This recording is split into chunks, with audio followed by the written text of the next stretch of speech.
Boopity boopity boop. Bow. Who's meowing? I'll beat you up. I won't do that. We'll body slam you though, gently. Okay, how do I sound with regards to like actual noises? There are places in our world where fiction and dreams can come true, powered by the dark energies leaking from beyond. These places are a battlefield in a war between the powers I'm probably of gonna light need to turn the game down. And darkness.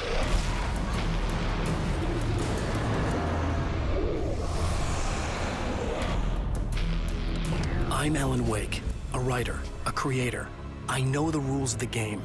My specialty is fiction that can change the world. Words of power that can bend reality to my will.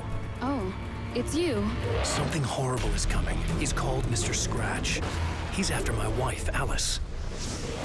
Do you know the real difference between us? I'm not afraid to be the center of attention. I can't return to the real world. I've tried, but I'm operating on dream logic, forcing the door open a crack so I can slip through. Fiction wants to come true. All you need to do is help it achieve its potential. Under these peculiar, exceptional circumstances, any story, any urban legend, any lie can come true.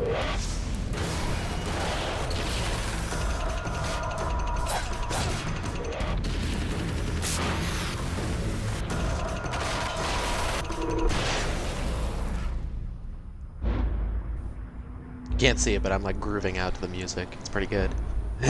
Excuse me.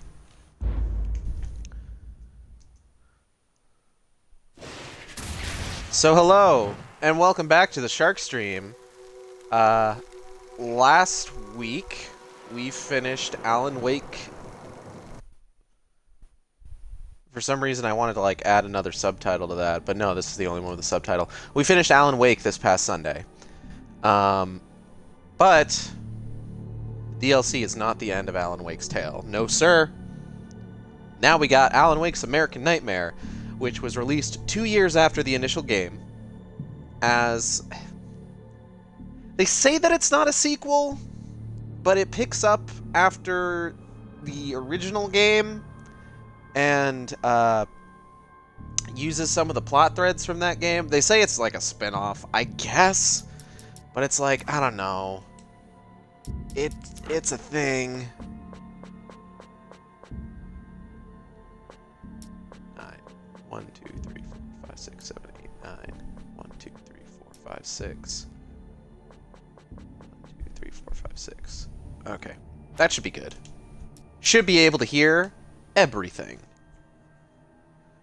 Ebrietas, daughter of the cosmos. Ebrietas? Who knows? Brightness, safe area. Oh, I can... Is that as far as that goes? That's not even to the edges of my television. This is all probably fine.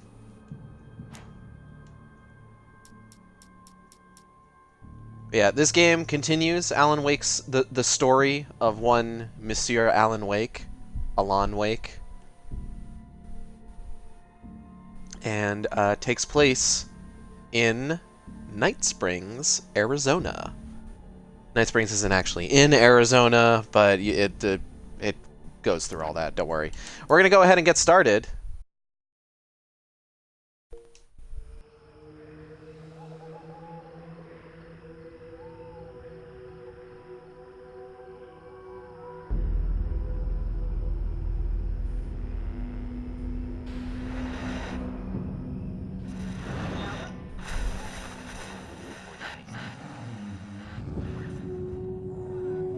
Barry, how are you still wearing the same outfit? Have you changed your clothes since, like... And nowhere as vividly as in Night Springs. Hello, JB. Welcome to the Shock Stream. The man before you is a champion of light. He is part of a conflict between darkness and light that is both ancient and eternal. He is chasing a dangerous quarry, the Herald of Darkness. His evil doppelganger, known only as Mr. Scratch. Mr. What? Meow. Come up here. I'll catch you eventually! Maybe. But what are you gonna do then? By then, I'll have had my hands on everything you love.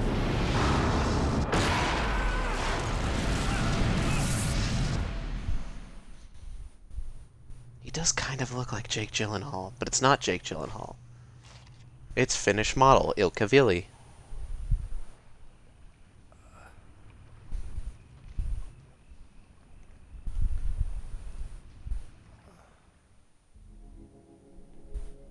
The man has been brutally spat out from the darkness that surrounds the shores of our reality. He has come to fight a decisive battle in Night Springs. Night Springs. Okay. So, right off the bat, this game works a little bit differently. It's unfortunate that I don't have the DLC or American Nightmare. You should get them, because they're good. But yeah, right off the bat, this game works a little bit differently. As you can see, we are no longer in the gorgeous Pacific Northwest. We are now, or Pacific Northwest. We are now in the gorgeous Southwest, the desert. We're in the desert. Raggy, what are you sniffing at? Raggy, come here. Come here. I don't like you sniffing things. Makes me nervous. Come on. Come on. Come here. Come here. I'm gonna Whoa! I got you. Get wrecked, cat. Anyway. So, there's Bird Leg Cabin. Fuck that place, I guess. Oh! That's cool. I didn't want to progress anyways.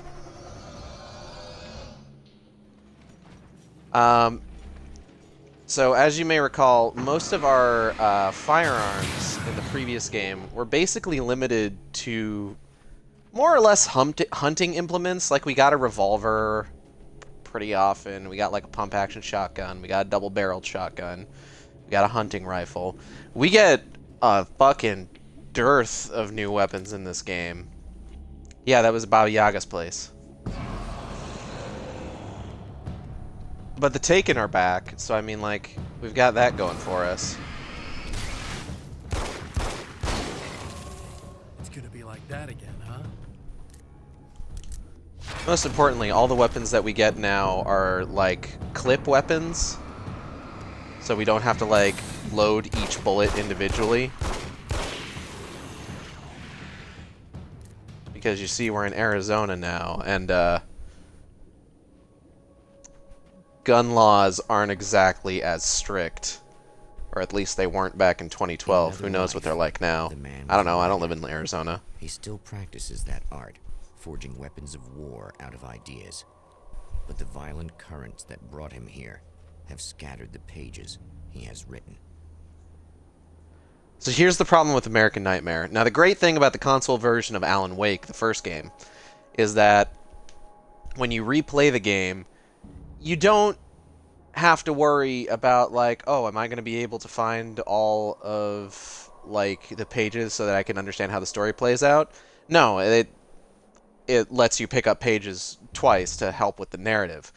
Not so in this one. So we've got some stuff. We're going to go ahead and listen to a couple of these real quick. My name is Alan Wake, and I'm a writer. I didn't become one overnight. Like most writers, I struggled with it. A short story here, an article there. Then I got lucky and spent a year as a staff writer on the Night Springs TV show. It wasn't the great American novel of my fantasies, but it taught me discipline and craft, and the difference between wanting to be a writer and actually writing. Mr. is a twisted copy of me. What? Powerful and dangerous. But I know I can fight him. I don't think anybody else can. They don't understand what he is, what he represents, or that all the horrible things he does here are almost insignificant compared to what he will unleash on Earth given the chance. But I've survived the dark place, and it has taught me things. How to cope, how to stay sane when the world goes crazy. He's 2 steps ahead of me, but I can find him, and I believe I can stop him. So, I actually really like how this game does the manuscript pages more than the first game. It's a lot more interesting to look at.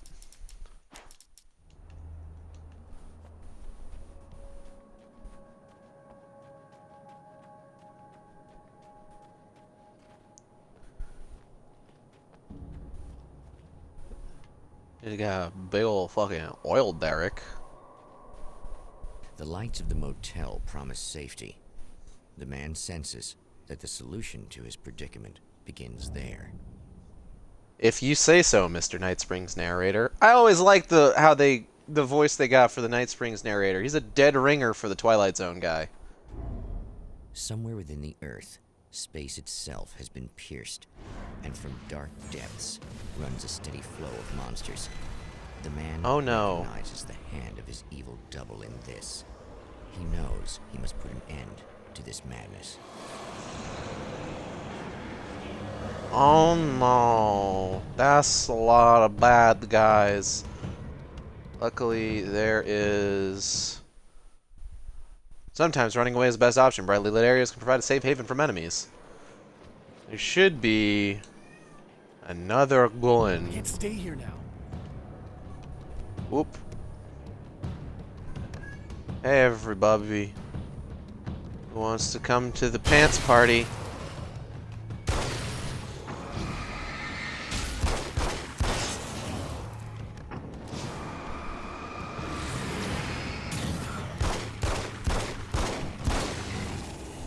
Oh, okay. There's more guys coming. Guys, I don't know. I think there's too many people for the pants party.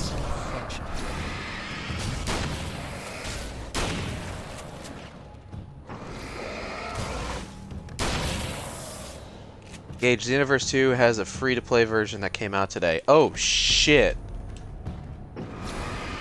That's exciting. On Switch? That's what you play on, right? You play the Switch version? That's the version you got? Yeah, on Switch. Nice. So I'm pretty sure these guys are infinite. So I'm just gonna I'm going no tell motel. Holiday Inn.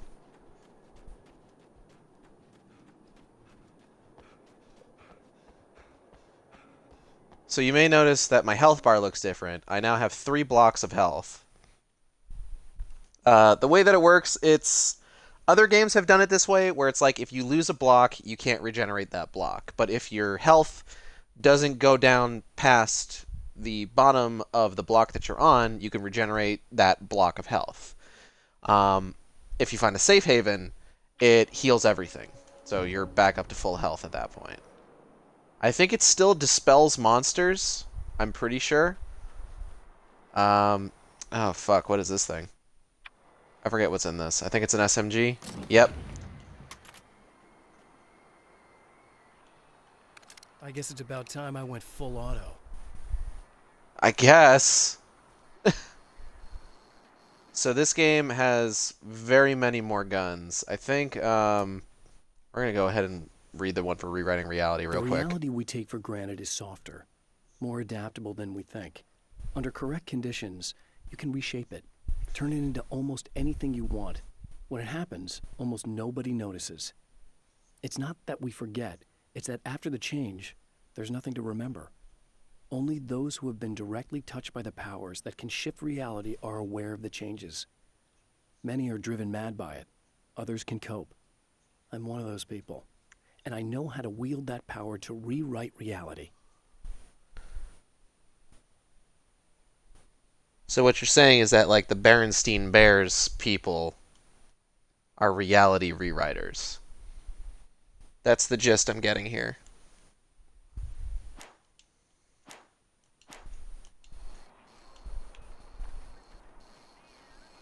So as you collect pages, you'll find these things scattered around. Hey, you two, stop being weird. You'll find these cases scattered around. Oh wow, that's just kind of like standing up like a fucking video game power-up. Okay, I mean that's fine. You'll find these cases scattered around the levels, and as you get more pages, you unlock more cases. And as you unlock more cases, some of them have some pretty cool shit in them. And of course, we're back to having both TVs and radios to find, and each area has one TV and one radio that you can find. Now, the radio host in this one, he's no Pat Maine, unfortunately. Remedy has spent its last 3 games trying to recapture the spirit of Pat Maine, who is by far their best radio personality. Time will only tell if the guy from Control manages to capture that. But I don't know. I haven't heard that one enough to get it. But I think this guy's name is Eddie Rodman. Well, here you are, about to enjoy Yep. another cool Arizona night with me, Eddie Rodman, the host with the boast. Hey, any of you guys remember Old Gods of Asgard? Man, I actually saw them twice back in the 70s.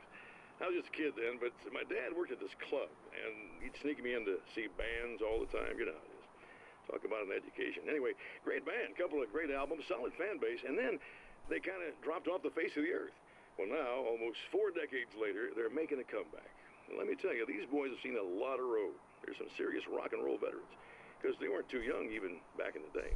Well, now I've got Odin and Tor Anderson, 2 of the original Old Gods, in the studio with me. Ah, yes, manager, the best Barry characters. Williams. Nice to have you guys. Hey! Oh, hey, great to be here, Eddie. Yeah, hey. Hello! Now, boys, let me just come out and say this, all right? Spring chickens, you ain't. I mean, you guys, you make the Stones look young. You're only as old as you feel. Who you calling old? Now, your last album was 1978, In the Valley of My Shadow. And then you stopped playing altogether after that. Why? And what made you do a comeback after all this time? Well, it was a sad thing. See, the original bass player for Old Gods, Fat Bob Balder, passed away in... Leukemia! Bob had leukemia, poor bastard. Yeah, after that, we didn't feel like playing no more. Long story short, I ran into these guys up in Washington, and it was obvious to me that they still got it. So I figured, hey, let's make some music, right? And they went for it. Now, Barry, you were a literary agent before this, right? Uh-huh. Yeah, and you were very successful. You represented Alan Wake, I believe, who disappeared under mysterious... Yeah, that's... Hey, I just want to talk about Old Gods tonight. Is that cool? Can we do that? Oh, yeah, sure. Listen, why don't we take a little break, and then later on in the program, we'll hear the new Old Gods single. Stay tuned, folks. Well, at least Barry landed on his feet. Yeah. So, the radio broadcasts, there's sets of 3. Hey, Barry, look at me, bitch. There's sets of 3 for the radio broadcasts. The first set is all about Barry and the Old Gods. The second set is Eddie Rodman taking callers. And then the third set is all about Alice. So let's go ahead and meet our first secondary character.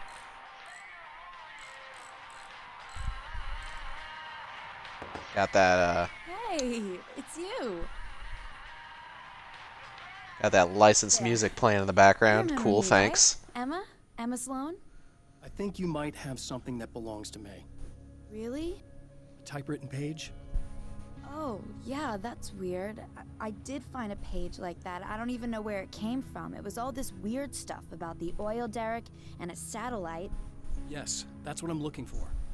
Oh, I don't know how you knew I had it, but I guess it's yours. Listen, what's this all about?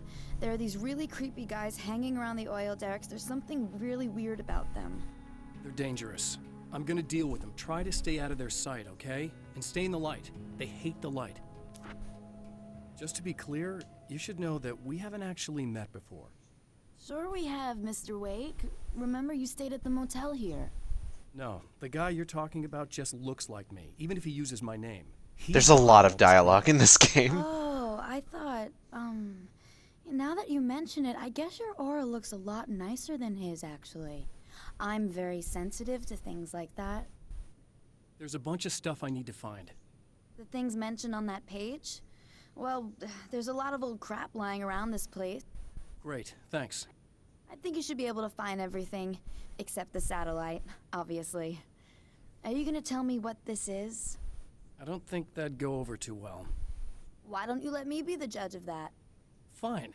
The page is a formula for rewriting reality. Either I use it to close a strange portal to a place that isn't in our world, or shadowy serial killer monster things keep pouring out of there.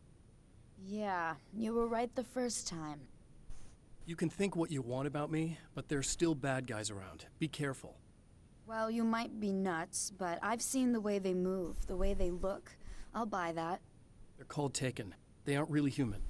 Not anymore. And they're climbing out of the oil well? What, do they have secret headquarters down there, or...? No, that's Yes. just where the point of connection is. It's a hole that leads to, well, it's a really nasty place. That's why I need to close it.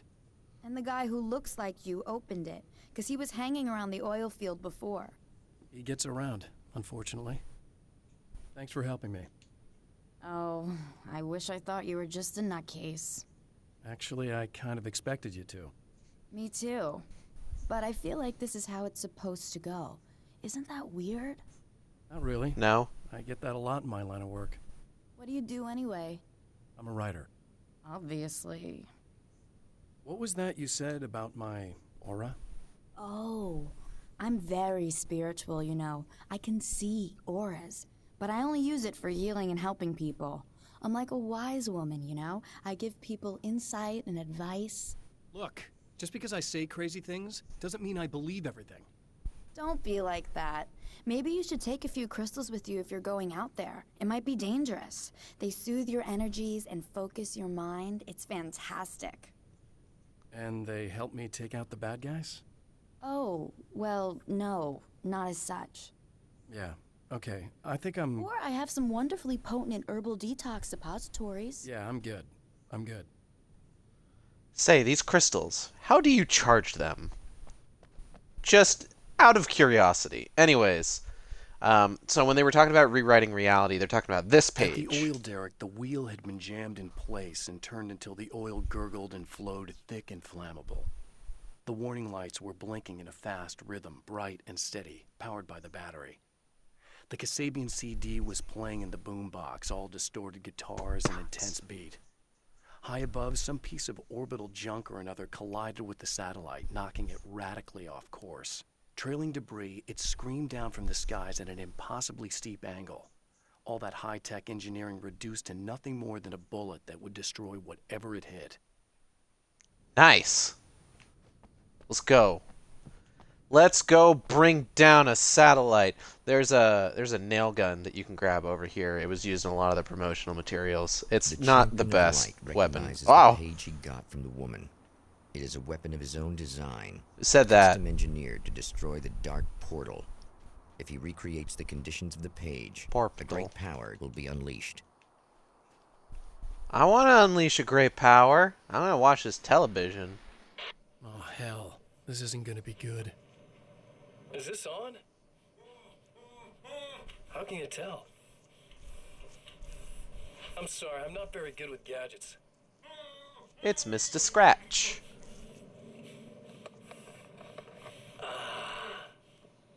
That's more like it.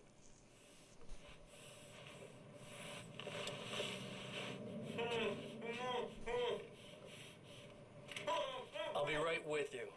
I just gotta do this one thing. Alright, take your time. I like it quiet.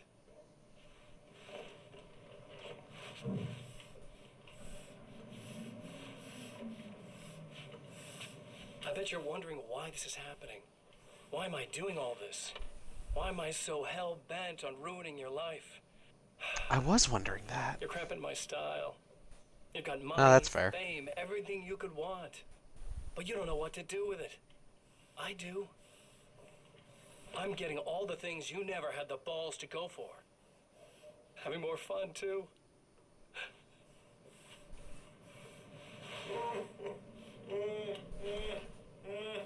Do you know the real difference between us? What's that? I'm not afraid to be the center of attention. I use that for the stream description. This poor slob's just collateral damage, really. I mean, made some information out of him earlier. But this part? This is just for kicks. This is for me. This is for Scratch. Oh. Oh, oh, oh. Oh, you dropped your camera.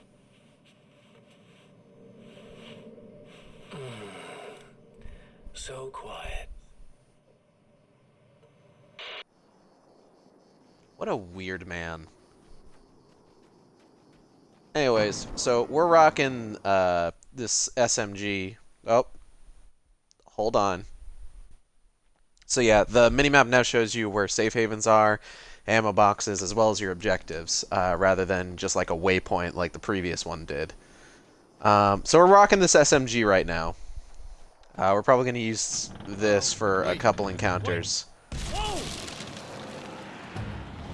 But there is a better weapon that we get.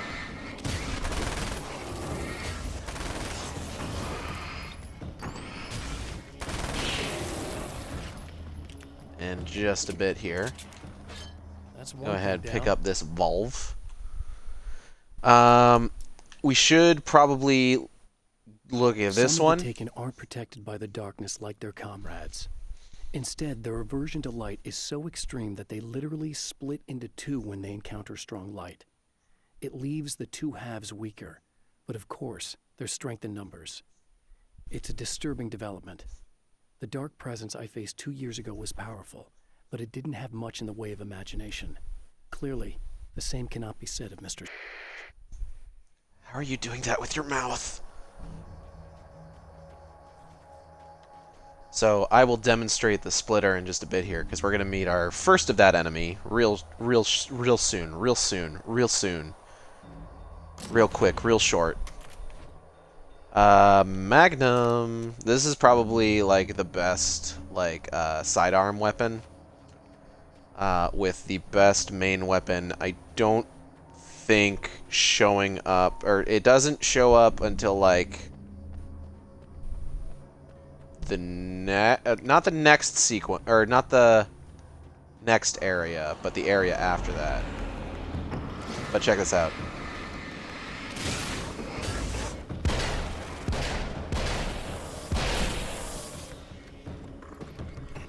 It's very powerful, especially against living things. Just one more to go.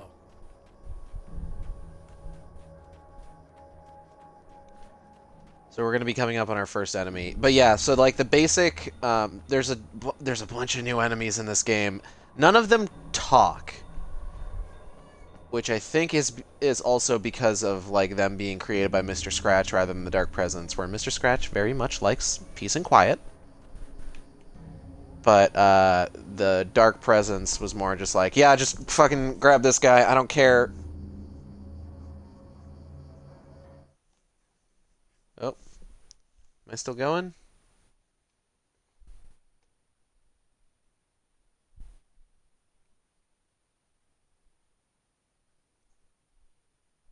I'm still going? Okay, cool. A lot of weird things going on with the stream right now. I'm not sure I appreciate it. Oh, okay. Here's Split Boy. The enemy tears itself. Oh, there he goes. To avoid the hated light. It becomes weaker, but more numerous. Such is the arithmetic of horror.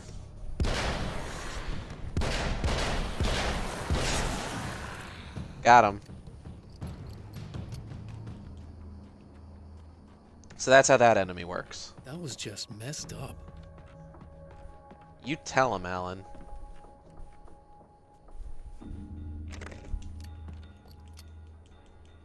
Now we got a carbine rifle. Tells me I'm really gonna need the extra fire. That's everything. The man has found the battery, but it is empty. It will need to be recharged.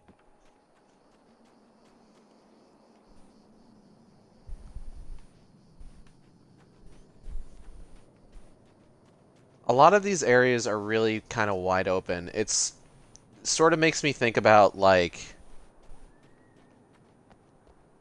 how one of the things that was planned for the original game was that it was going to be open world. This isn't quite open world, but, like, you can run in various directions for, like, a while on some of these levels. And in some cases, it's necessary in order to find everything that you can get. Like, you know, stuff like the pages, the other weapons that are on the levels, things like that. Anyways, we're going to go ahead and take this battery back to Emma to see if she can recharge it for us. Emma. Emma. Recharge this battery. I need this battery charged. No problem. Wow, just like not even... Okay, that's fine. Here you go. Thanks. Listen, Thanks. I don't know what's gonna happen exactly when I do this. My memory's a little hazy. I don't even know what that means. All I'm saying is you don't want to come anywhere near the oil field, all right? This thing could get out of hand. In the middle of highly flammable materials. Great. I'll do my best to contain it. Just please don't turn out to be some kind of crazy terrorist guy, okay? Sure thing. I'm gonna go now. Wish me luck. Wait a sec, I want to ask you about something first. What did you mean with that my memory's a little hazy thing? I had a pretty pretty rough good. time coming here. It was like being caught in a tsunami. I blacked out for a while. It's hard to explain. There's a barrier of sorts that I had to break through. I was lucky to make it here with my wits as intact as they are. So you might have brain damage, you're about to do great things with a magic piece of paper, and you came here from another dimension? No, I'm from New York. Yes. I was just visiting another dimension. Oh, Ah. okay, my bad. Are you making fun of me? Whatever. Remember to restock at the ammo box. Let's go change reality.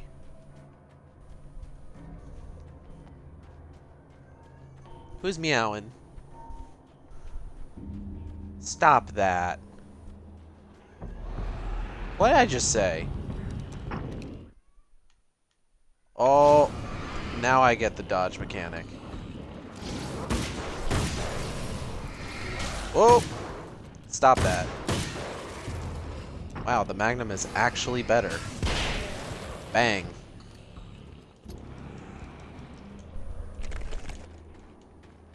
Oh, hey, there's a Magnum. There's a revolver over here. Oh, shit.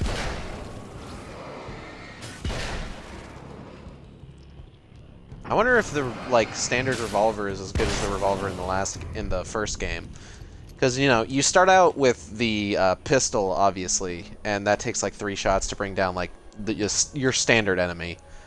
Whereas of course in the original game the revolver could take enemies down in like 2 shots on normal.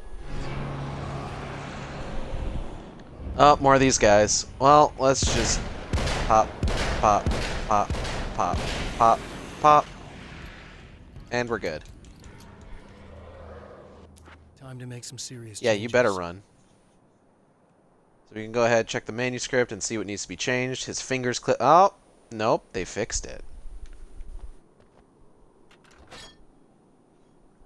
Start that oil flow. Mash A on that valve. Okay. Let's not put the CD in just yet. Go ahead and get the battery in, get those lights on.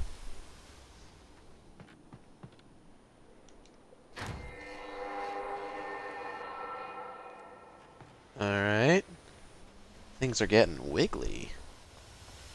And now we gotta get the CD in. Beep.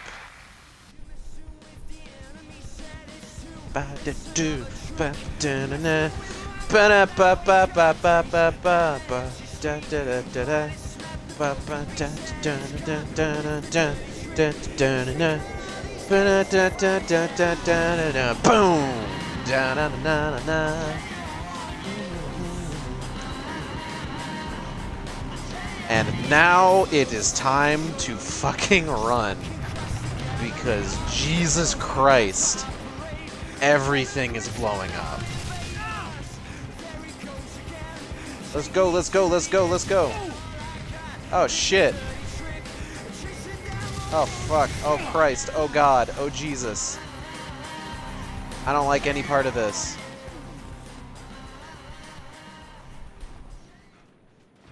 Haha. Let's get a look at this fucking Sputnik looking motherfucker.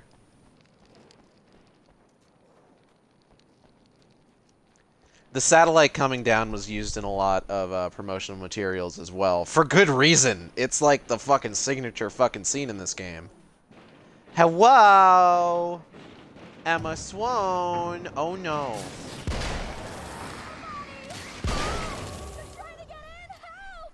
I'm here! Just keep your head down! Oh shit.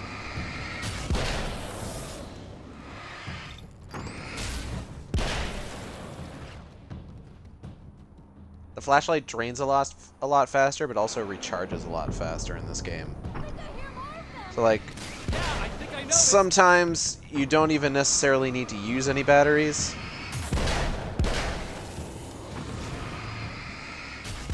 But it can also be pretty beneficial just because it drains as quickly as it does. That's the last of them. We're good. What is that? Oh, it's nothing. Who's meowing? What the hell was that? Easy. I got him. You're safe. I need you to tell me. I don't know that that helps. The guy who looks like me. There was a party in one of the rooms. It was pretty. I'm not sure which room it was in. You didn't attend.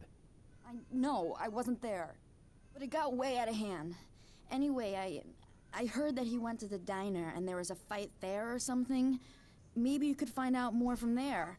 I got some keys that you could maybe use. You just happen to have the keys, huh? Fine. I'll take a look. Stay here. Like hell.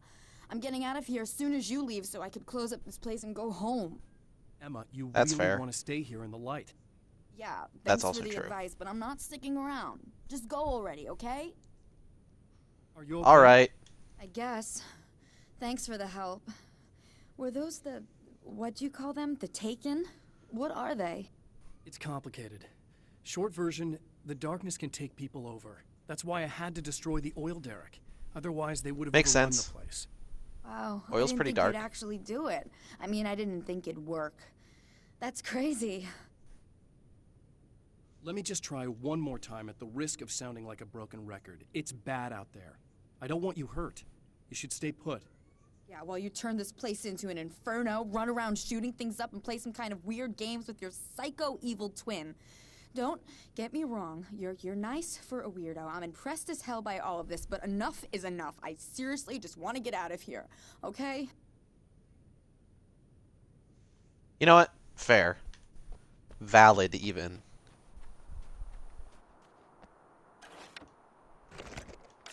Let's all go to the diner. Let's all go to the diner. Let's all go to the diner and have ourselves a drink. Do I get anything about poltergeist stuff yet? No. Ba ba ba ba da boop boo. Who's meowing? Body slam you. Don't think I won't. Ah, yes. Dver. A poltergeist. Incur. Its existence is one of rage and hostility, and its very presence Oh, yeah, same. turns ordinary objects into deadly projectiles. Oh, big mood. Oh, shit. That is definitely not. Oh. Well, that was kind of anticlimactic, but whatever.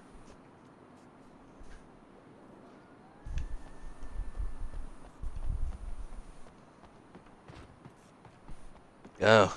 Oh.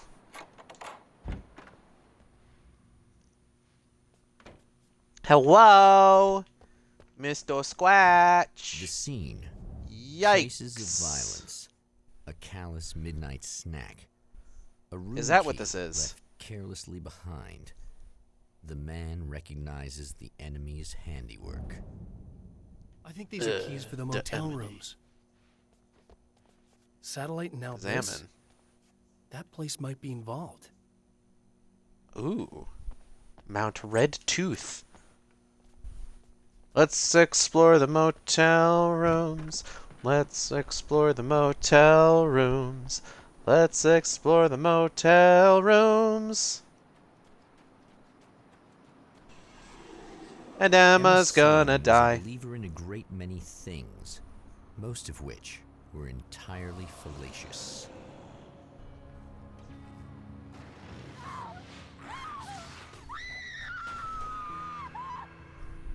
Emma Sloan, Tragic. an innocent victim of his dark half. More collateral damage in the ongoing war. Damned by forces beyond her control as much as by her own actions. Sucks.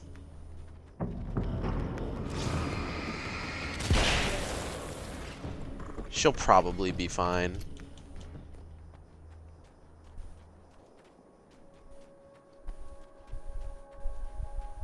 Alright, so there's 3 rooms that we can check. Wait. Oh, shit. Okay. I heard steppies. But then it was one of those guys. And I was foolish. Hello?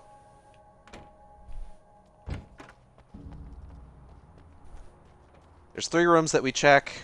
2 of them are the incorrect rooms. 1 of them is the correct room. I believe the correct room is that one. So we're going to go there last. The incorrect rooms are ones where I believe on your first playthrough... So is there a doppelganger for every person in this universe? No. It's just Alan, and there was a reason for that. The game sort of explains this, but here's the basic gist. So, Mr. Scratch was created by Thomas Zane, who who helped Alan to defeat the Dark Presence and get out of the Dark Place. Mr. Scratch was created by Thomas Zane because one of the things that Thomas Zane did is that when he wrote himself out of the world, he wrote everything about himself out of the world. No one remembered him. No one remembered his work or anything. Damn. Michael Farabee, dead. Sucks. Tortured. Dressed in Sucks. clothes that bore the name of a local observatory. A slim Sure leap, does. but solid enough. It stirs something deep in his mind. He knows where to go now. Hell yeah, he does. Investigate the Bodhi. I guess that'll have to be my next stop. Sure will.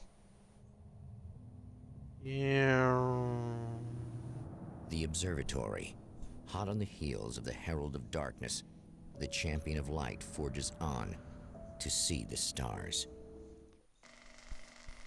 So Mr. Scratch is kind of a situation where Thomas Zane tried to do something nice for Alan and it backfired on him, unfortunately. Where Mr. Scratch was meant to be like this version of Alan that just kind of hangs out in the background. An observatory. People glimpse him every so often just to kind of keep his memory alive. Of the universe. But such insights are not what the Champion of Light is looking for. He has come to find a weapon. Kind of like a G-Man. He's really only there to keep Alan's memory alive in the minds of his friends, family, and public consciousness kind of in general. Is there anything that happens if I go down this way? I forget. Oh, I just can't.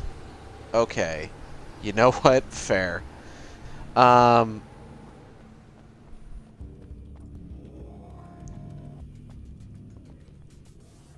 basically what happened is that Mr. Scratch, unfortunately, is just as susceptible to the whims of the written word as anything created by the Dark Presence or created in the Dark Place. So what happens when a celebrity goes missing is that, oopsie daisy, all sorts of horrible, horrible rumors start swirling around about them. And wouldn't you know it, here is an empty vessel for all of those rumors to be funneled into.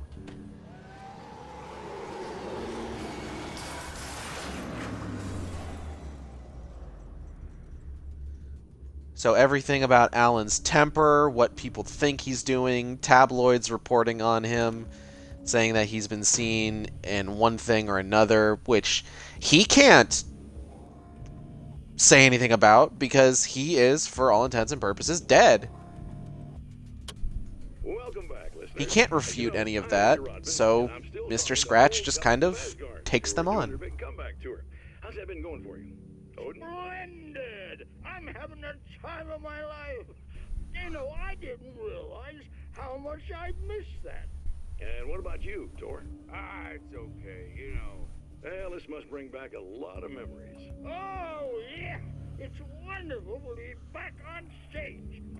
If it wasn't for my knee, I'd feel like a young man again.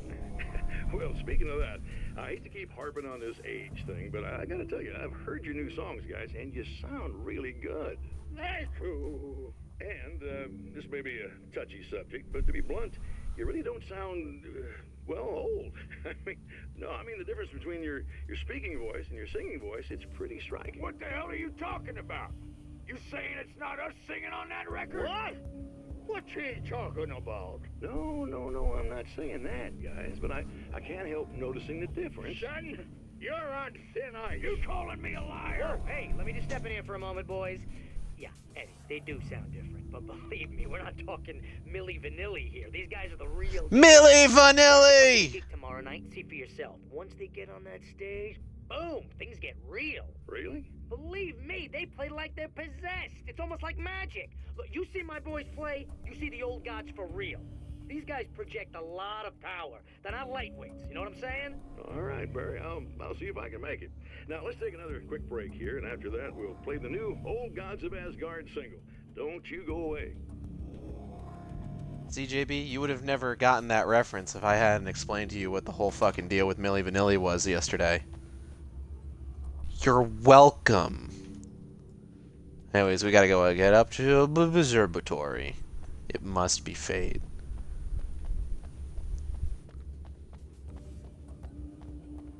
Yeah, because it definitely wasn't me, like, playing fucking fourth dimensional chess, just like, I'm going to be playing Alan Wake tomorrow. There's a reference to Milli Vanilli in that. Let's watch the Milli Vanilli episode of Super Mario Bros. 3. It definitely wasn't that, because I completely forgot about the Milli Vanilli reference in this game. Oh no. Bad guys! Wait up, Fox! Ooh.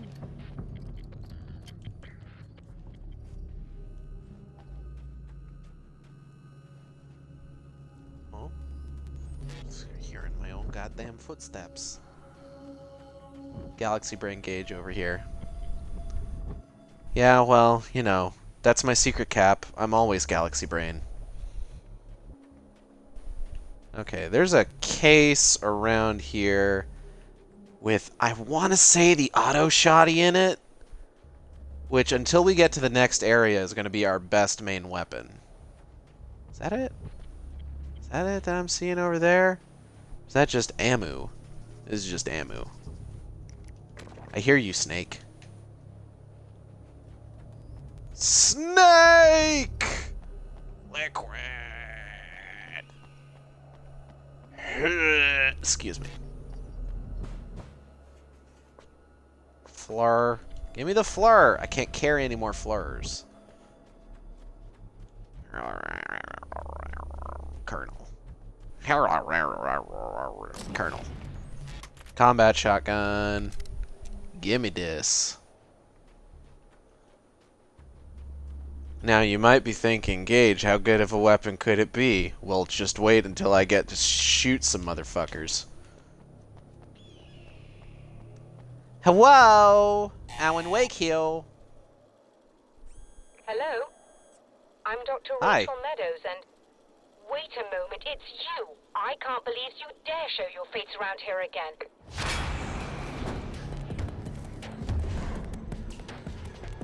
I mean, to be fair, there's a lot of my face going around recently.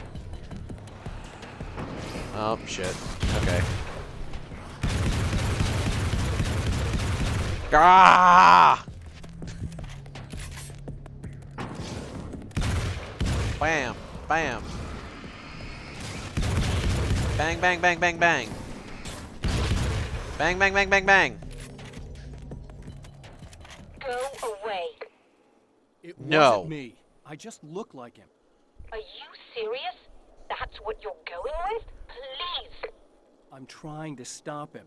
You saw those shadow things trying to kill me, right? I bet he got along with them just fine. Yes. Yes, he did. All right. Come on in. Thank you. So I watched a bit of Club Mario today after your mention. Oh yeah, how was that? That replaced the live-action Mario segments. For a while.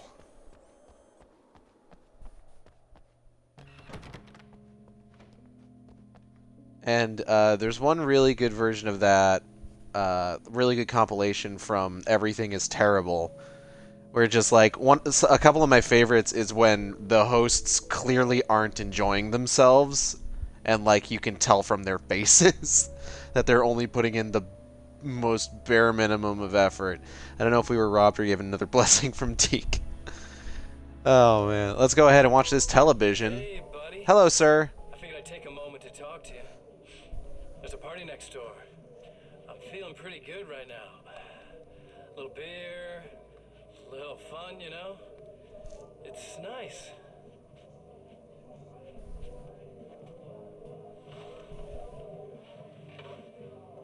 Listen, this whole thing between us, it's a little weird for me too, you know? I mean, we don't just look the same, there's a lot we share. I mean, up here, I know you, right? So I was thinking maybe we could...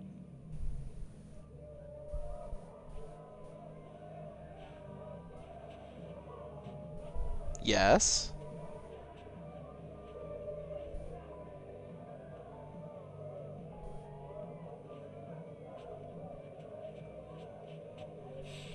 These guys are getting out of control. Look, I feel like we're both victims of circumstance here. And maybe we could make some kind of effort to...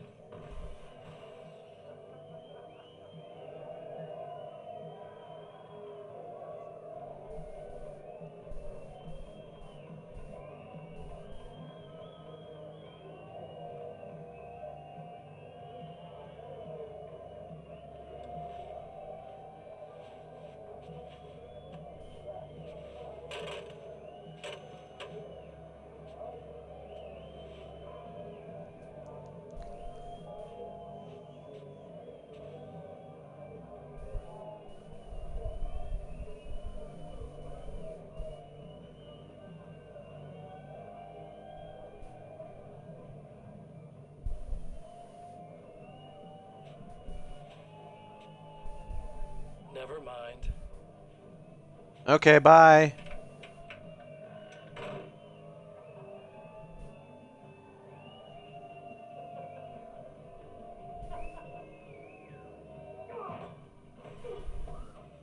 There it is.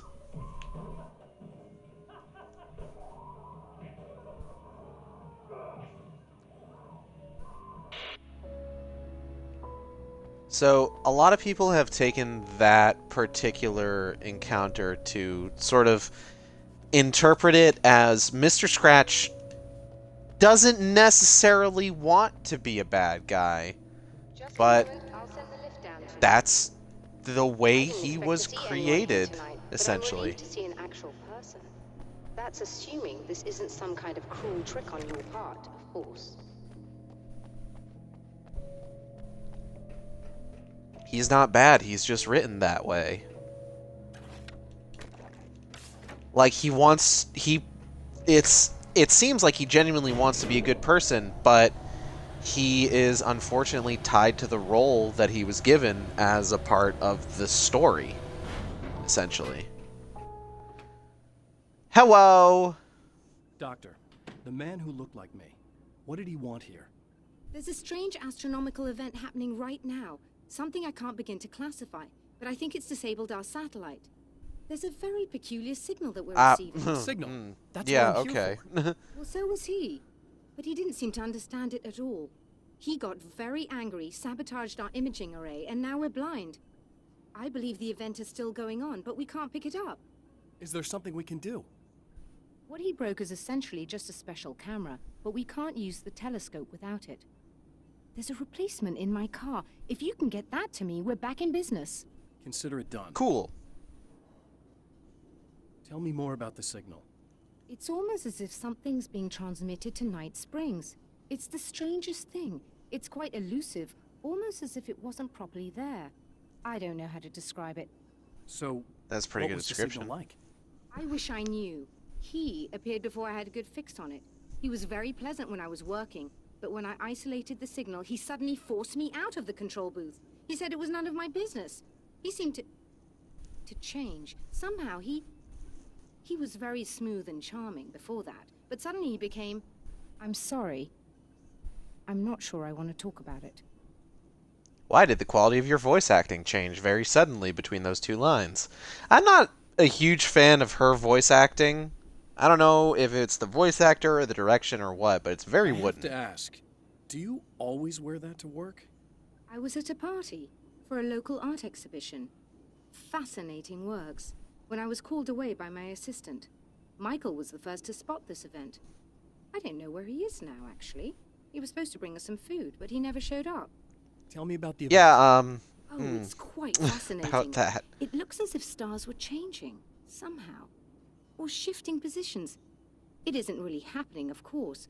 Most likely it's caused by some kind of atmospheric refraction phenomenon. But I've never seen anything like it. Did he hurt you? No. He didn't quite threaten me exactly, but those shadowy things started to crawl into view, and whatever the signal was, he seemed to be extremely frustrated by it. He just started breaking things and left. I thought it best not to interfere. You were lucky. He's done much worse. Yes. He showed me a knife, and he kept talking. He enjoyed the sound of his own voice. A proper maniac. You really aren't anything like him, are you? Believe me, I try very hard not to be. Okay. Now that that dialogue's done. Oh, there's more stuff that we should get. Or check out. The spiders. I've seen the enemy, and it's me. I've faced dark horrors before, things that live in the unimaginable pressures of the world beyond our own. Sometimes they masquerade as humans. That's what ultimately lurks inside Mr. Scratch. He's every mean-spirited tabloid story about me. Yeah, see? Caricature, a creature formed in that vague territory of misconceptions, half-truths, and the dark imagination of people who heard a story about me. An urban legend made flesh. A serial killer. My dark half. Brought to life by the power of Cauldron Lake. So that's what I'm talking about. I don't think Mr. Scratch was initially meant to be a bad guy. But then, because he is a product of Cauldron Lake, he is unfortunately susceptible to things like fiction. Like the fiction surrounding Alan Wake as a person, especially in the wake of his disappearance. Let's talk about spiders. The spiders aren't really the work of the enemy. They're a side effect. A part of the Dark Place's less significant fauna that has managed to slip through the opening I made when I arrived. Less an animal than an idea that has assumed the form of an animal. Makes them no less dangerous. But at least they're a little easier to deal with. The darkness doesn't protect them like the Taken, and thus they can be destroyed by either light or bullets right away. So we're going to be meeting spiders. And spiders are fucking nuts. they're not particularly fast. They have a pretty mean jump attack. But really, the only advantage that they have is that when you find them, there's usually a lot of them all at once. Try to be careful. It's a very expensive part, and we don't have a replacement. Understood. Oh dear, that sounded more callous than I intended. Be safe. Thank you. Thank you. Oh, thank you. Okay. Let's go. Spiders. Boom.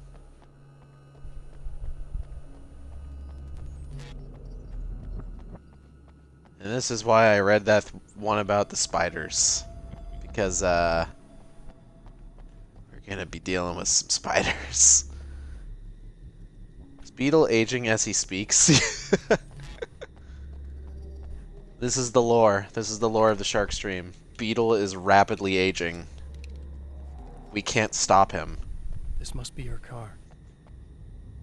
Yeah, the one covered in the weirdo spider webs. Cool. Aw, look at these big boys.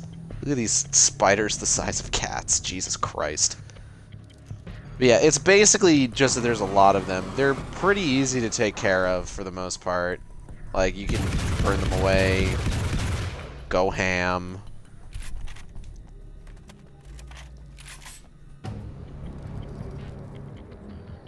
Ham?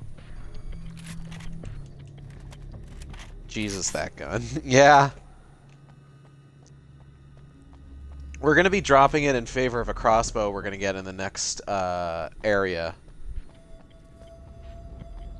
But this gun is pretty nuts in the meantime. What's up? Oh, shit.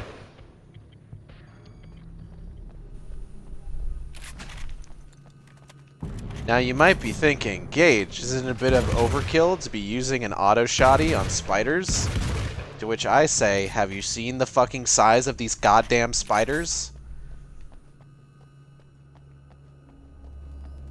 Listen, I have friends that are friend-o spiders. They love spiders. That's fine. But, like, Jesus Christ spiders sometimes, you know? That's exactly what I'm thinking. I've been to Australia, though. I found it! Excellent. I'll operate the platform directly below the telescope so you can install the array. Don't worry, it's very easy. Have fun. Look at his big-ass telescope. Sometimes, spiders. That's my secret, Cap. I'm always spiders. Click, click, booyah. I'll just run a quick diagnostic on it. Yes, it's in perfect order. Good. So everything should work perfectly then. Let's take a look at the skies.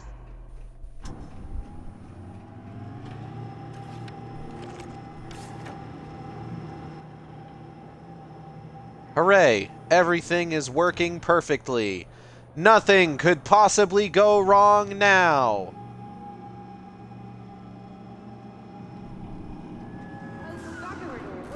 Fuck! I have to shut this down. There's a problem with the automated coolant system. Somebody just interrupted the flow. So now Gosh, what? I wonder who. Well, you could go and open the secondary coolant flow valves manually. I know it's dangerous there, but, well... I got it! Please come talk to me if you have questions. I have so many questions. What is a coolant valve? Can I eat it?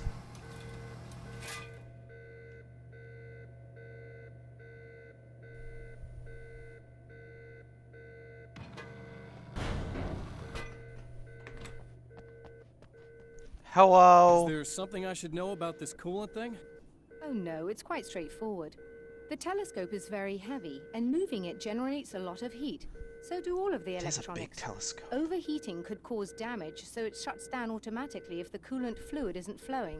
And hot electronics generate instrument noise, which we want to eliminate as much as possible. What is this coolant anyway? Is it dangerous? We use liquid nitrogen. It's quite safe. If I can make it to the Yes. valves in one piece. Very safe. Yes, there is that. Good luck. I'm assuming you didn't have this kind of trouble using the telescope earlier, when my double was here. No, it went very smoothly. Until he turned into a nutter. This doppelganger of yours doesn't seem to want anyone else to look at this phenomenon. Honestly, it seems a little pointless to me. There are many eyes on the sky. I'm not sure what we're gonna get once this thing is working again, but I have a hunch. I doubt it has anything to do with outer space, or that anyone else can see it. I think it's a message for me. For you? That seems unlikely. And even if it were a very localized phenomenon, surely it's visible to others in the area. Maybe, but I wouldn't bet on it. There's a reason he came here, and a reason he doesn't want me looking at it. Okay, bye. I don't think liquid nitrogen is safe.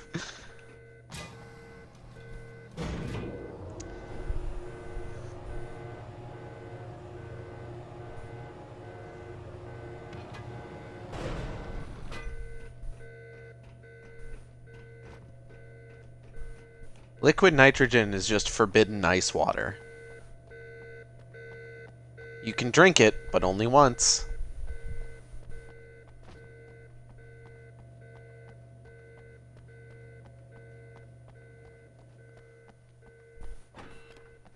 Gauge, yes. Where am I going? Just Okay. remember, you need to release all 3 valves.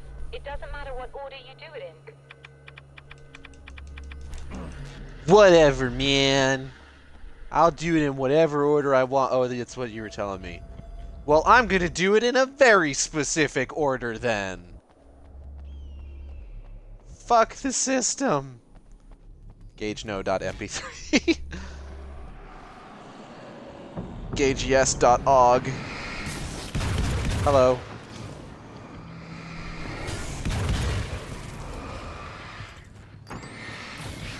You stop right there. Coming at me with an OG file, huh? Yep. You know it.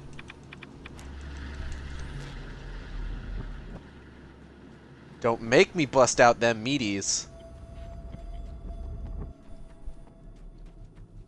Bust out those meaties, ruin your Dragon Quest games with them.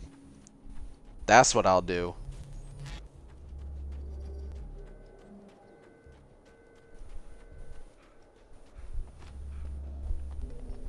Don't drink nitrogen.midi. Oh no, it made a link. It's fine.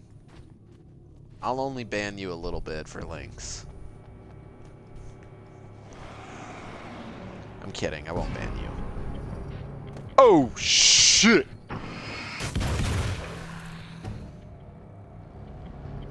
Hey fellas! Who wants to have a go? Come and have a go if you think you're hard enough. None of you were hard enough. Come back when you're harder. Wait! What am I saying? Whoops. Okay, that should do it. Are we sure? Oh, fuck.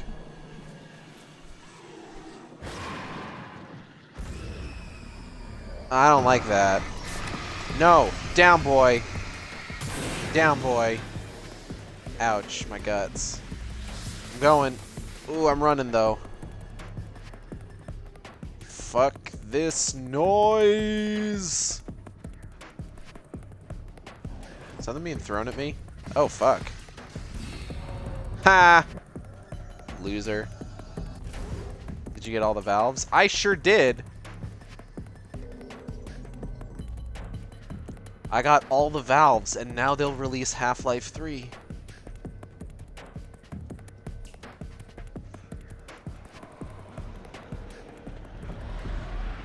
I said that and, like, immediately made myself sad. I want you to know this.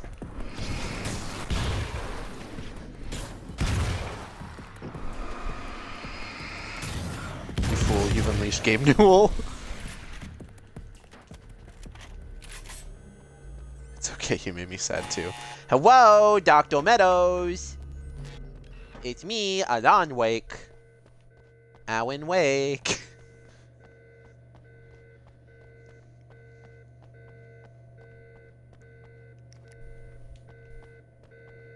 I released all the valves, Doctor.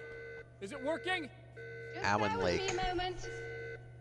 Yes, I believe you've got it sorted. I'm the best at engineering. Sounds like trouble. I don't think they're happy with our success. Oh, Look out, they found don't a like way that. in. They sure did. You sound surprised? I think that's what that is. Fuck you. Fuck you. Hold on a little longer. I've almost got it iced. Fuck you. Fuck you. Oh, Jesus Christ. Okay.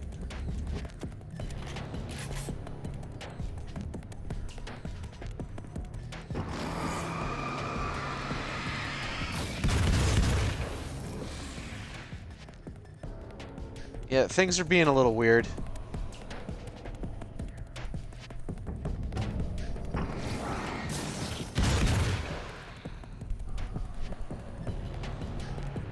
Let me know if there's huge audio or video issues that don't get fixed by just refreshing the stream. Because that could be a problem. Oh. Oh, hey, the lights are back on. That was intense.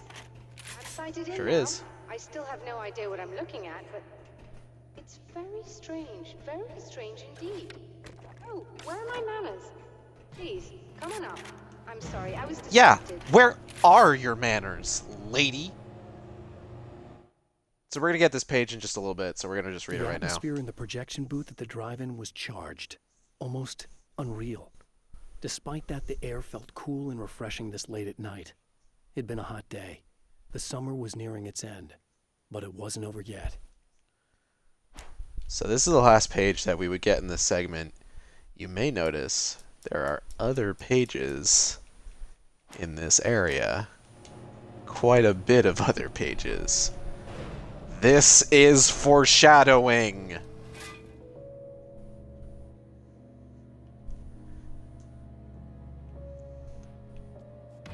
This me holding a big ass flashing neon sign. This is foreshadowing. Oh, yes, it's coming in loud and clear. It's amazing. I'm not sure what it is yet, let alone where it's coming from, but it's interacting with our system somehow, like it was intended for us. But I don't understand how that could be. Maybe that's just how the story goes. What? Never mind. Is Don't there a worry way about I can it. hear it? Or however this is supposed to work. I think the signal is incomplete somehow, but you should be getting a printout of it now. What do you mean it's incomplete? It's almost as if we're only getting a fragment of it. I need the whole thing. This is important. I'm sure it is, but this is all we're getting. Did the man who looks like me get the whole thing? He locked me out of the booth, so I have no way of knowing. But I can tell you that he didn't really seem to understand it. That fucking moment where she's just like, I understand you want the whole thing, but this is all we're getting. That's very much me at work dealing with customers. So, what's in the sky? It doesn't make any sense. The stars are just... they're wrong.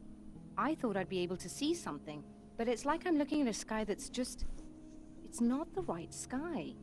But that's impossible. I consider myself a rational man, Doctor. But this isn't a thing you can measure or explain. I've seen impossible things that have taught me just to roll with some punches. It's either that or go insane. I find it disturbing that you sound like you're speaking from ample experience. Yeah, I've got 4 streams of ample experience. Get that page! Signal. It, too, is a weapon created by the Champion of Light. There are In way its more words on that stirs a than new reality, there actually are. but it is incomplete. And yet, it provides a roadmap for the man to follow. A course that will lead him to a place where he may confront his enemy. On my way to confront my enemy.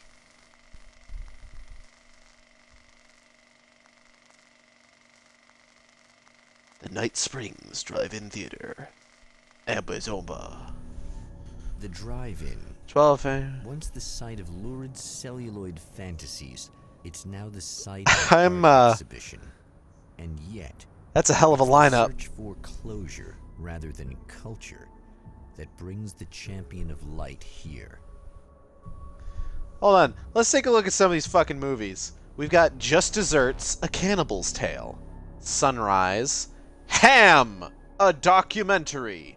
Samurai vs. Conquistador 2, The Return of Conquistador, and The Mexican Handoff. That last one sounds dirty. Are we sure that's not a porn film? Hello? What the? He's gonna love me because I helped him. He said so. I've got bruises and... Hello? Oh, it's you. That's fantastic. Are you okay? Are you okay? Oh. No, I want you. But you'll get angry if you're here. So, you gotta go. You know I'll do what you want. Okay. I love you so much. Did you know that love hurts? Are you gonna hurt me now? 'Cause you should. Lady, you got darkness on the brain. I think I can help you if I can get the lights on in here. You can't turn the power back on. It's not allowed. You said. So, where shouldn't I go so I don't turn the power back on accidentally? It's the big building on the other side of the drive-in, but it's locked. Where's the key? Just so that I know to avoid it. It's on the wall next to the cash register. But you can't. You can't. Don't be bad. Hey, no problem. I'm just gonna go do some other stuff. Scout's honor.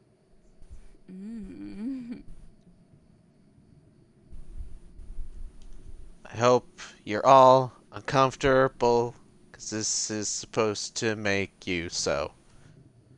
It's not Try great. To stay calm. I've seen this kind of thing before. I think you're gonna be okay. Why is it so hard to think? You've been touched by darkness. I'm hoping it's not permanent. Remember when you were here before, and you kissed me, and then everything got all dark? That was the best. Listen, this is very important. Where did I go? Can you tell me that? Baby, you don't need to go anywhere. You're here now, and you're in my head. You should be in me. You should touch me again. Not with a 10-foot pole, lady. I missed the beginning of this dialogue to make dinner, so I'm unsure what's supposed to make me uncomfortable other than her general behavior. Well, you see, her general behavior is because she's been brainwashed. Hey, just in case there's a part of you in there that's freaking out right now, it's not your fault. I promise I'll do what I can to help you, okay? I don't... Please go away. Don't sweat it. I'm just saying that in case you really need to hear it, I've been there. I think there are spiders in my eyes. I think you put them in me. Yeah, I'm just gonna go now. That spiders in my eyes line is really good, though.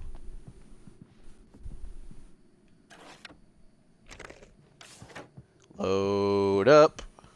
Grab key. Listen radio. And we're back with Old Gods of Asgard and their manager, Barry Wheeler. Guys, you're on your comeback tour, and you're playing a lot of your classic material, but you've also got a new single out, right? How'd that come about? Was it hard to go back into the studio after such a long time? Are you kidding me? They were chomping at the bit. They were just itching to stretch those creative muscles. Now, it had been a while because, they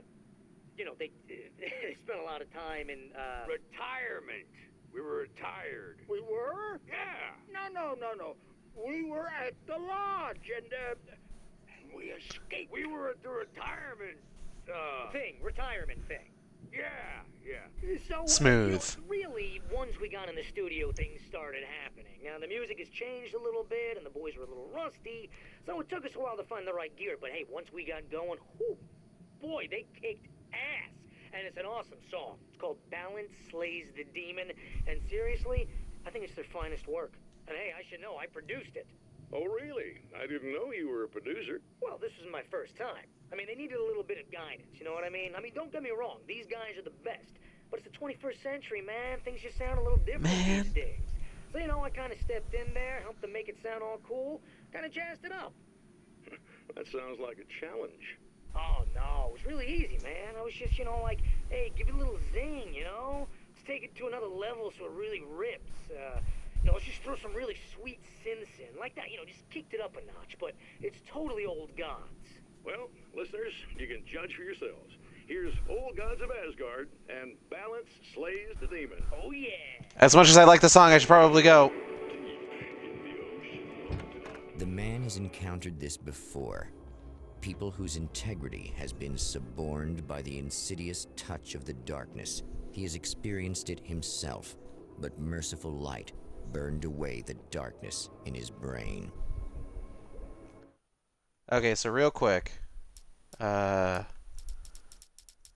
there's a page about Barry and the Old Gods. God, what is it? Hold on.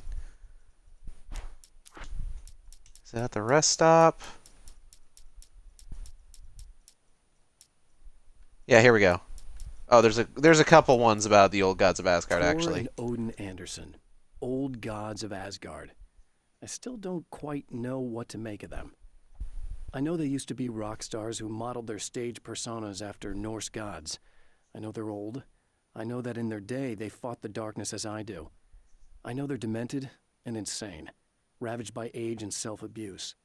But there's something in them, something powerful that took hold when they were touched by the powers beyond. A thing that goes far beyond just stage names. Something godlike. The implication being that they have literally become Norse gods. The Anderson brothers should probably have been in a facility somewhere, despite their tendency to escape from such places. It could be argued that they had no business being on tour, considering their condition. Their lives mostly revolved around the laundry list of ailments and their endless quest for liquor. But Barry Wheeler managed them now. And whatever else they might say about Barry, he knew how to make things happen.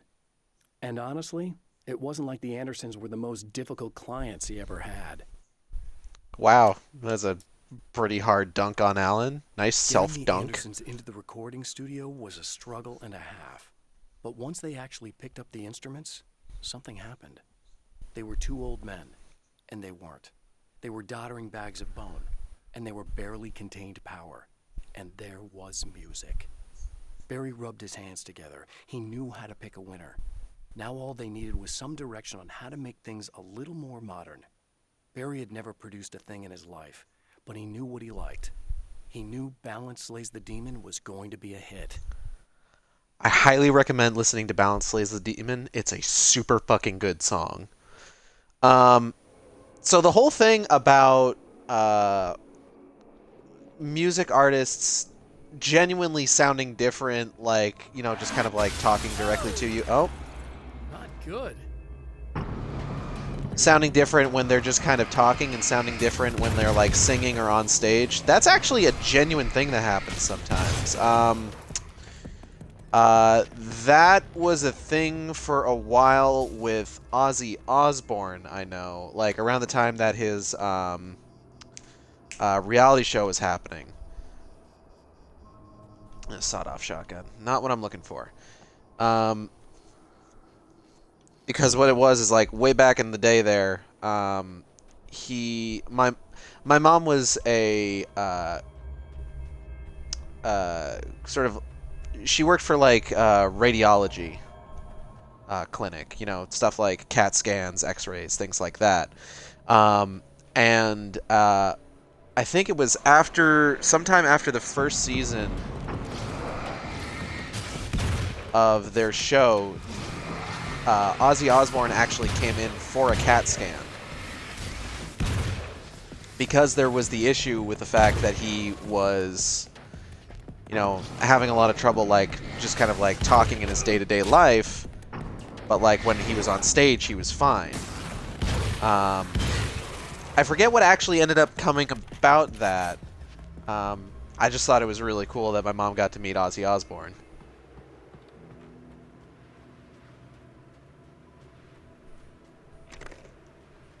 Alright, we're gonna go ahead. Crossbow.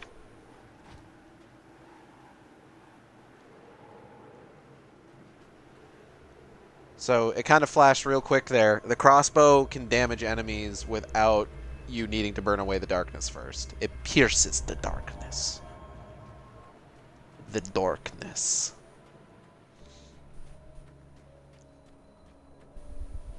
Trained routines and skills stick beyond some brain damage. Yeah, I don't know if it ended up being any sort of like brain damage. I think he just kind of... I forget what it was.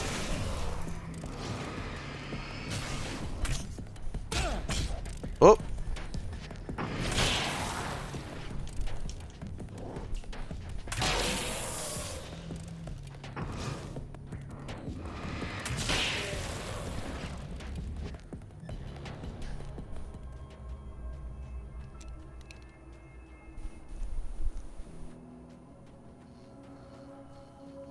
Alright, so we're gonna go ahead, journey across this fucking parking lot.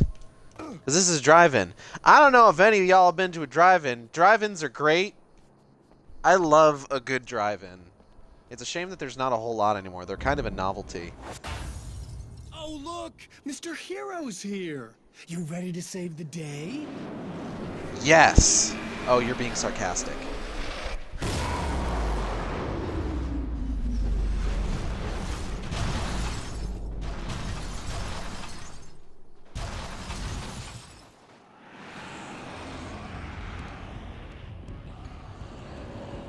Hey, fellas! Am I the only one of those guys around? Okay.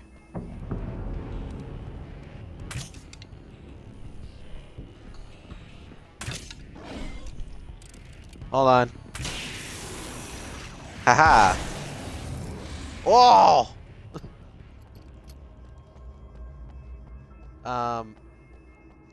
Where I grew up in Massachusetts, I think, God, what was it? I want to say it was the Mendon Drive-In. We would go there in the summer a lot to like see movies and stuff, because you know it was only open in the summer. You couldn't go in the winter; it's too fucking cold out. But like, God, I remember going there and like, you know, it's your standard drive-in. There's like the first movie, and then there's an intermission, and then there's the second like late night movie. And God, it was always so cool. Because, like, they had, like, the classic sort of, like, intermission animations and everything. Oh.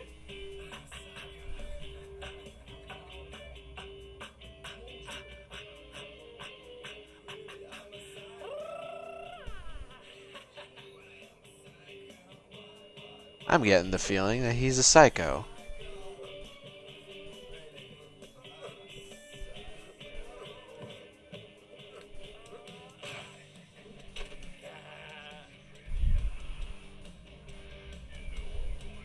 The Happy Song is not my favorite Poets of the Fall track that's ever been in an Alan Wake game.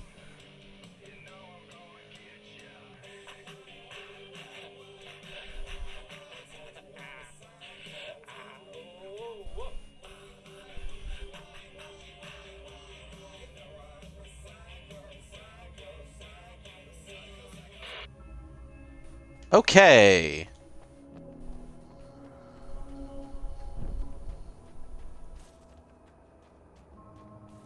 I don't know where the dang I'm going. But yeah, it was like all the little animations about how like you should visit the concession stand. Yourself when you realize what I have done. Shut up! You tell him, Alan. Fuck off.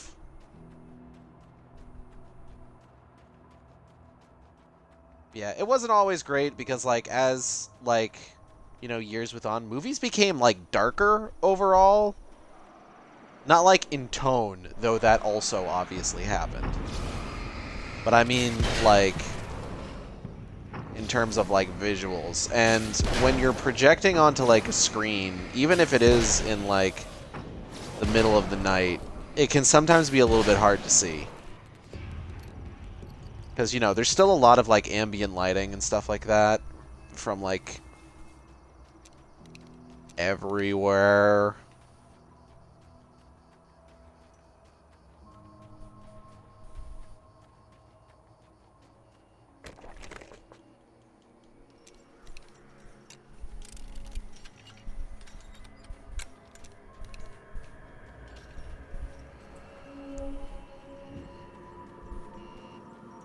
Like, man, it was always a really neat little novelty just to go there. And, you know, you always see drive-ins and, like, you know, TV shows and stuff, and it's always like, oh, you gotta grab one of those little speakers, hook it onto your car door, and just like, no, it didn't have that. You just kind of tuned into a radio station. It was neat. Oh, shit. Hold on. Yeah, still got it. Hold on. Got him. Whoa. Okay.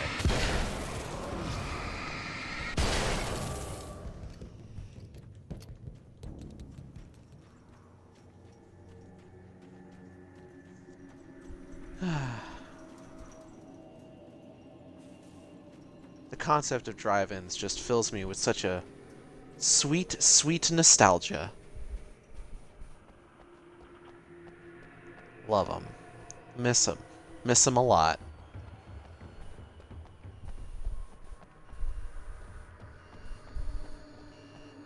I'm hearing footsteps that aren't mine, and I'm not enjoying it.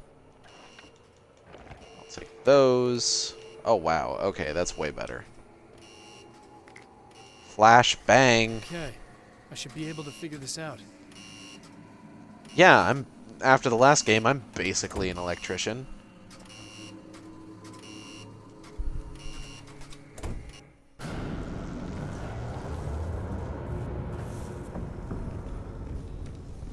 Whoa. Bad guys.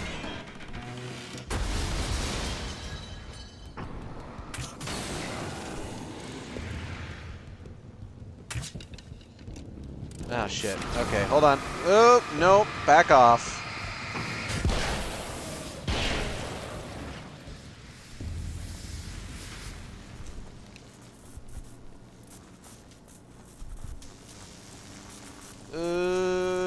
Yes. So now we gotta go back to that lady. What was just horny with darkness. Oh, I can't go this way, though. I gotta go around the other way.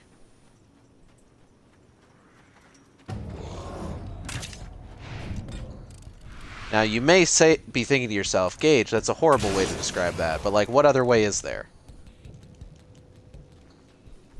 If you can think of a better way to describe the state that her mind is in right now, I would welcome it. Look at this weird arc of lightning. I don't know that that's how electricity works, but hey, I'm not a scientist.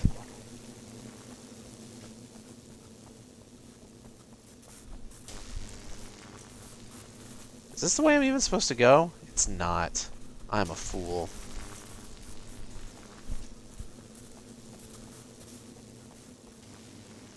Wait, which way am I supposed to go? Hold on. Oh, it's like right here.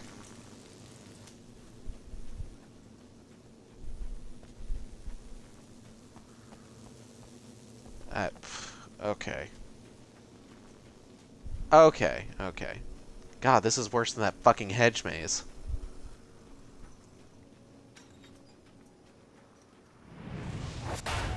Oop. You have no idea how badly you're screwed. It's gonna be a blast to watch you find out. Don't want to get hit by those.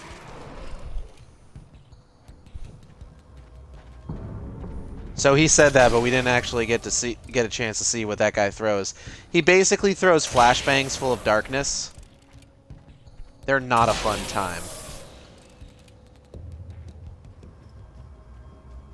We'll probably see someone throw one of those eventually.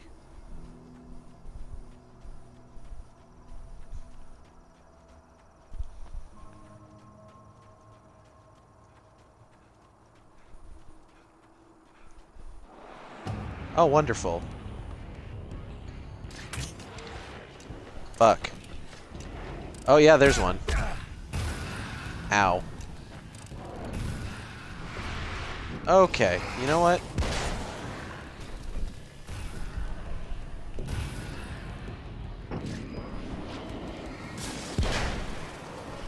Ooh, let's get away from that. I think there's a... Here we go. The Taken were always single-minded. They had a certain animal cunning, but they weren't very intelligent. That's one reason why they prefer melee weapons. Actual firearms are too complex for them to use. That's why seeing the one who threw grenades at me surprised me. But of course, they aren't actually grenades. There's no pin to pull, no fuse to set off an explosive, just concentrated darkness. Nice. There's a couple other things here that I should probably... My right ear's block got worse. I didn't sleep much anymore. My life with Alice seemed like a constant fight. I was a wreck. Alice took steps. She booked a vacation in Bright Falls, a small town in Washington. It was supposed to be a chance to break out of the cycle I was in. She didn't know about the darkness in Cauldron Lake. And that's not her fault. Alice. Let's talk about Alice. The best thing that ever happened to me. She smiles and the darkness lifts. For her, I tried things I otherwise never would. I've never really minded if it's made me feel like a fool. She's a photographer, and the world she sees through her lenses is unique and beautiful. She has the vision. She sees things others don't and knows how to make them visible to everybody. She did it with me, too. She teased out things I was only vaguely aware of. She always saw me in the best possible light. Aww. That's precious. Anyways, let's get back to shooting dudes.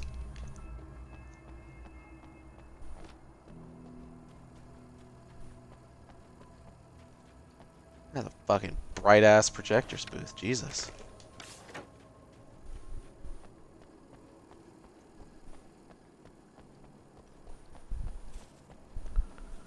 Alright, so now that we've gotten the power back up and running, not only is the projector's booth going, but we can go turn the lights back on and free... I forget what her name is. Wait. Oh. Whoop! That was close. Is there a guy over here? There's a couple. Stop that. Fuck.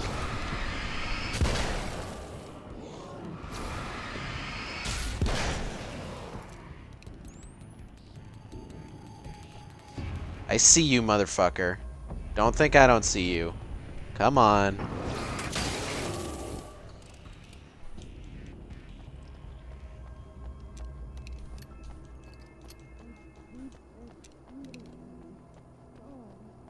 So, despite the fact that most of the weapons in this game now use cartridges, on the ones that don't, like the revolver, the Magnum, various other like shotguns and hunting rifles and stuff, you can still do the thing from the first game where if you mash X, you reload faster.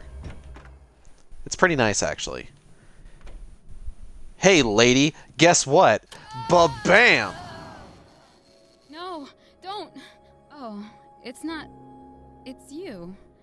Did you help me? Looks like you're feeling better now. Yes, I am. Thank you so much. I don't know what happened. There was this guy. Before you say anything, I know I look like him, but I'm not.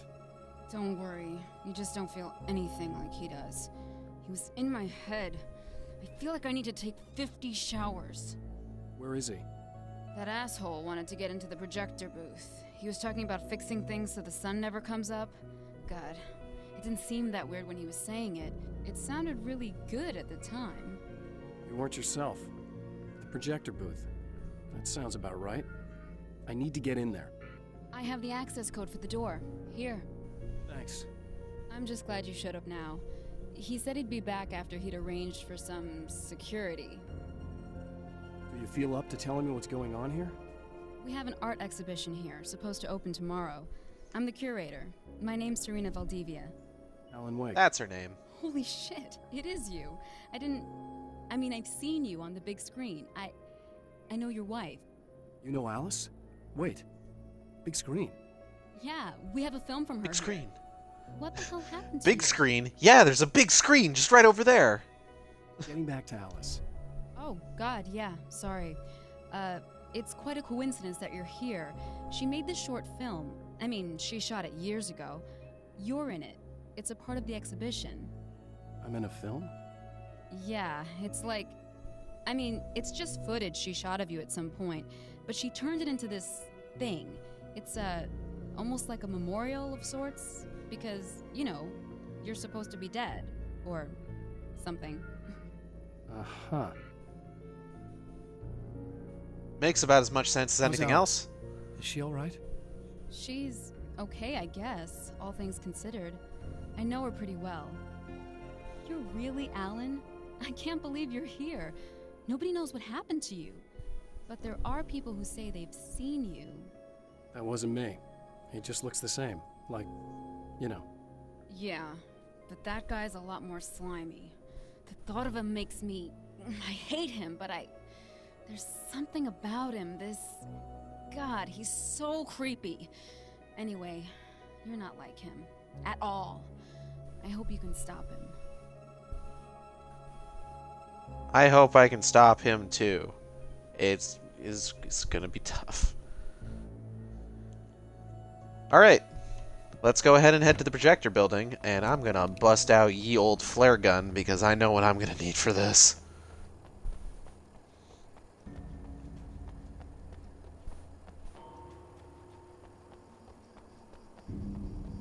Yeah, see? I'm on the big screen.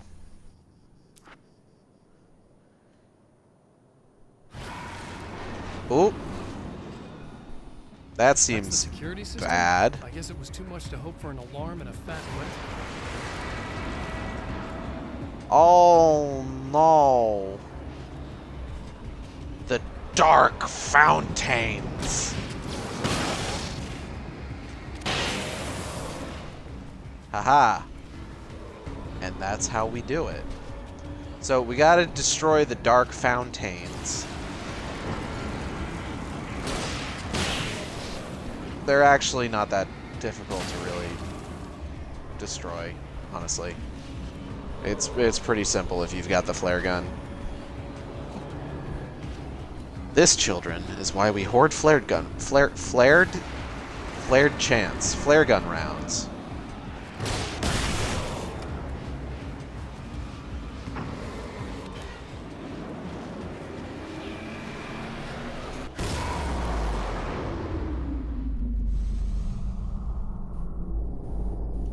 I did it! I saved the world! Now let's go in here, where I will complete the puzzle and most assuredly win the game. Feel the fragment of the signal in his pocket. The weapon that can change what will be. It's incomplete, but it's all he has. Oh hey, there's a Death Rally arcade cabinet. That's pretty neat. Check manuscript. It was late at night and summer was almost over. That is decidedly not late at night. That's like just at night. No, that's afternoon. Or noonish. There we go. Summer is almost over. That's not summer. That's not summer. There we go. Yeah, I win the video game. Fuck. Hell, this isn't going right. Oh no, what happened? You've been up to something, haven't you? Too bad it's not gonna do any good. I'm a better you than you ever will be, and I've got all the time in the world. Everything you've got's going to be mine. Your life. Your wife! What are you gonna do about it? My life wife. The My sun's wife never life. coming up now. I can keep this up forever. Show yourself! Whatever you say, buddy. fun thing to note, I can keep this up forever was said by the hitchhiker in Alan's Nightmare back in the first game. It's what we in the business call a callback. The rush of darkness is unstoppable. Guess where we are? Time itself twists and tears, sweeping the champion of light back with its dark currents.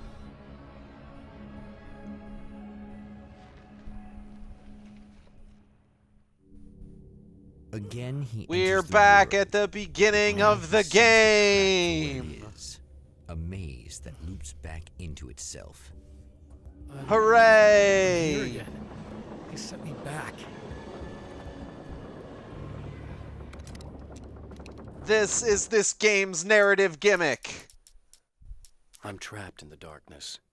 He has started appearing to me, Mr. He can travel back into the world. How do you do that with your mouth? And he loves to rub my face in it. At first, he was just an echo in the darkness, a flicker beyond the edge of my vision. Now he started showing himself, getting bolder all the time, telling me what a great time he's having in the world while I'm stuck here, and what he plans to do, especially to Alice. All the moves I have left are dangerous and desperate. I have no choice. I have to hunt him.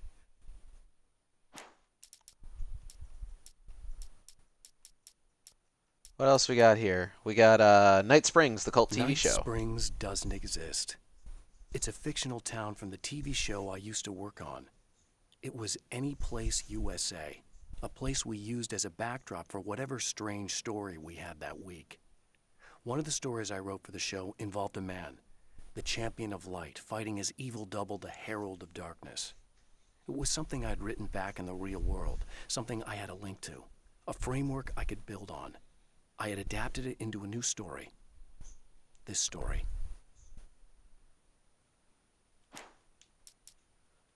And let's learn about the Spectre. In Bright Falls, I was constantly under attack by birds that were more shadow than flesh and feathers.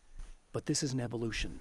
Some of the Taken were actually capable of turning into a flock of birds to escape my attacks and turning back into human form to make surprise attacks. Crow lads.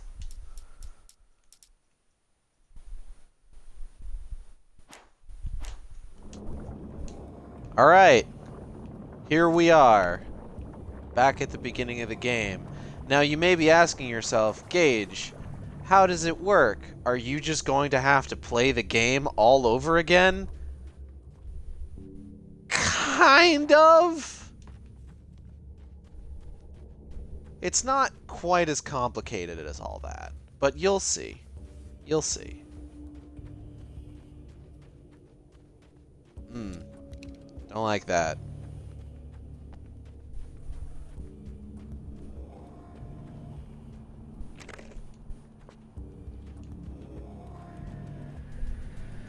Oh, not birds again.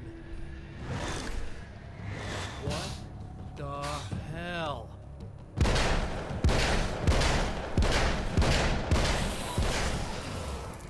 Got him. So yeah, that's the Spectre. That's the Spectre. The Spectre. Wow, it's a good thing that gas station sign is so clear through the fog. It's fine. It's a weird texture bug. It happens. Oh, shit.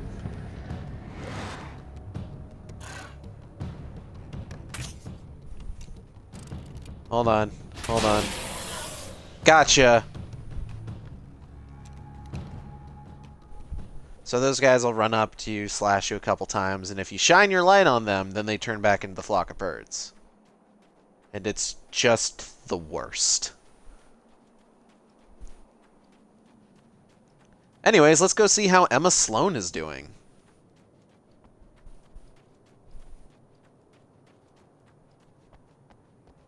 But yeah, you may notice that, like, we went through this once, we started the game over again. I will say that we are halfway through the game at this point, basically. Emma? You here? Hey, how's it going? Wow, it is you. I guess all of it really happened. You remember me? Kind of. I felt weird all day, like I could almost remember a dream I had, and then, just before sunset, I remembered the page. Yeah, I'm going to have to go get those things again. Not all of them. I went out and got them. Well, most of them. I felt stupid at first, but then it was getting dark, and those things started showing up, and one of them made off with the battery. It ran into the railroad tunnel. There was no way I was gonna follow him in there. Sorry. It's good you didn't. You should be careful. I mean, really careful. Yeah, I kind of remember something. Something It's all good, bad JB. Don't happened worry to about me, it. didn't it? Forget it. It doesn't have to happen again, okay? Just do what I say. Yeah, okay. God, this is too weird. Am I going crazy here? Just Yes. go get that battery. Okay, but Try to stay first... calm. You're perfectly sane. We're caught in a time loop. That's why this is happening again. I believe you. God, I feel like I might just lose it any second now. How come you're not freaking out over this? Because I am freaking out over this. This just doesn't rate. Look, I know something happened to me before... You're gonna be okay. If you just keep cool, okay? Thanks for getting this stuff for me. It's a big help. I hope so. Are you gonna make everything blow up at the oil field again? I have to. Absolutely. Well, whatever the hell else you might be, at least you're not boring. Alright. Just the Let's battery. go get That'll save time. battery. But first... Okay, people, it's Eddie Rodman here with a few hours to kill. And there's nobody I'd rather spend them with. Nobody else in the whole world. Oh boy, that'll land me in hot water when I get back home, won't it? Well, just in case my wife is listening, and you always are, aren't you, baby? Let me tell you, you are the exception, honey. And the prettiest lady I ever saw to boot. But I'd really like to spend some quality time with you listeners, because, well, tonight's one of those nights. You're sitting in the studio and you kind of forget how long it's been or what day it is. You just sit here and go through the motions. You might as well have been here forever. Keep talking, but you don't even know what you're saying. It's like you're on automatic. You can't stop the ride and get off. It's times like these that I really wish that somebody would just call in and relieve my boredom. How about it? Anybody? Come on now, help a fella out. Our lines are open.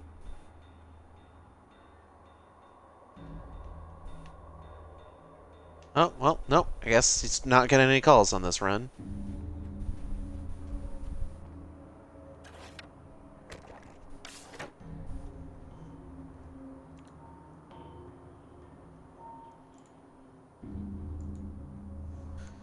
Okay, give me 2 seconds. My laptop is having some trouble running the stream here, but I don't want to miss out on any chat stuff, or at the very least, I want to be sure that like the stream's still running. So let me go ahead and pull it up elseways.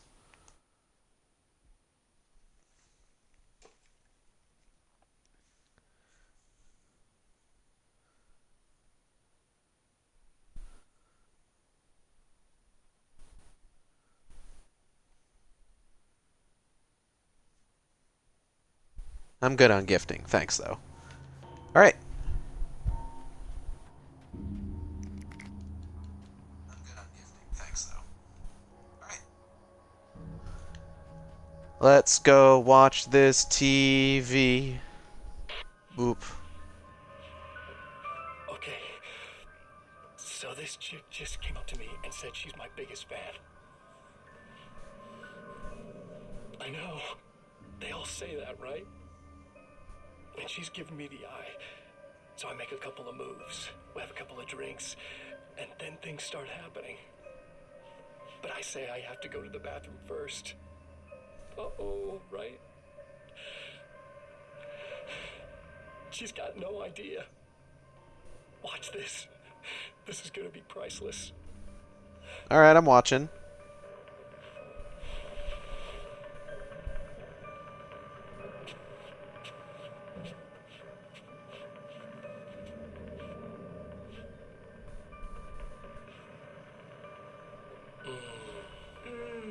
That's nice. I thought you'd like that. Are you tense? feel a little tense. Maybe a little. I had a crappy day. Yeah? Don't worry. It's improving real fast. Yeah. Hey, don't stop. It's just getting good. How did you not hear him pulling that knife out? That was very audible. Oh.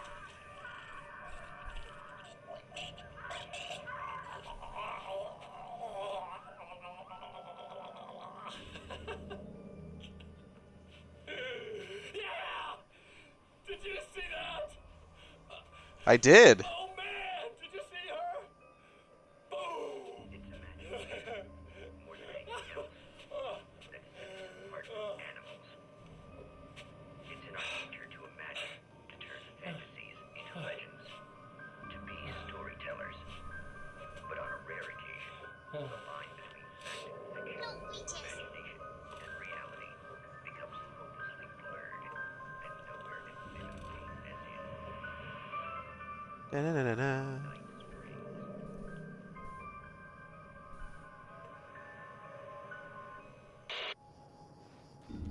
I like that he slices her throat and then just kind of sits down and keeps watching Night Springs, because, like, what else is he gonna do? That was basically the highlight of his night. The rest of it's kind of downhill from there.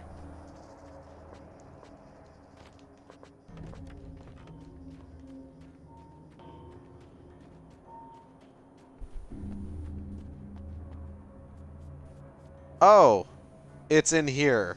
Well, this should Wonderful. be perfectly safe.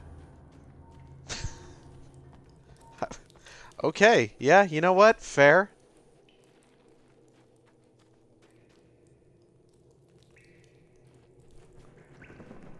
Okay. Oh! Spy door. Now I just need Back you to to charge Ray. this up. Charging. Oh, fuck. Let's go. Fuck off, spy door.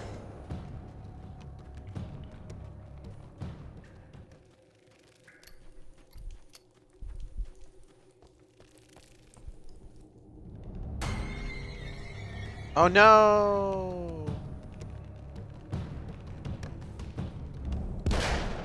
Get out of here.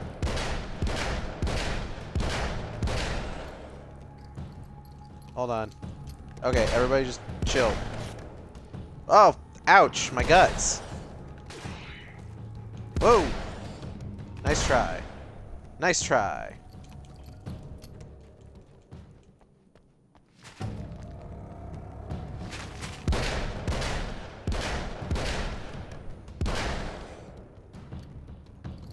That's why they call me Spider-Fuck McGee. I don't know. Listen, they can't all be winners. What? Oh.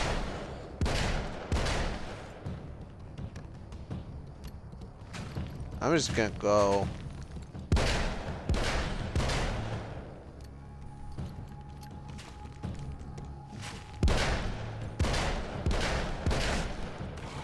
Ow.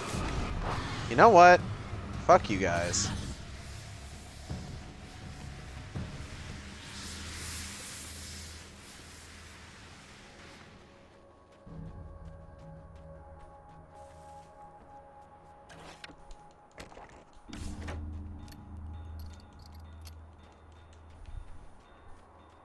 Hello? Found the battery.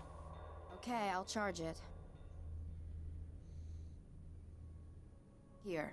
Try not to get killed. Okay. I'm gonna take care of this. Try to stay calm. Look, what if you stay here with me, please? I'm sorry, but if I don't deal with this, no one else will. Ugh, yeah, I guess. It's just that this is getting really creepy. I believe this is real, but I don't understand any of it. I'm getting scared. I can't believe you're so calm. I get scared, but I've had a lot of time to get used to it. That helps. The guy who looks like me is the reason this is happening. I caught up with him, but he swept me back here. Back in time. Yeah, it's a trap. we'll be doing this forever unless I can break out of it. How are you gonna do that? I'm working on it. I came prepared, but things got kind of scrambled when I arrived.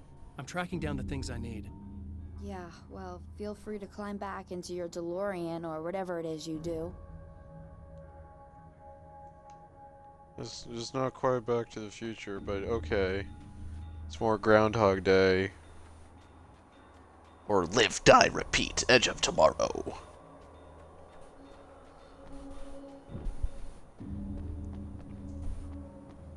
All you need is kill. Anyways. Oh. Don't like that noise.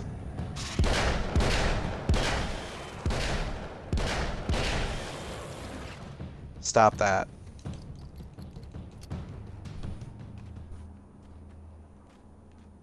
Let's go.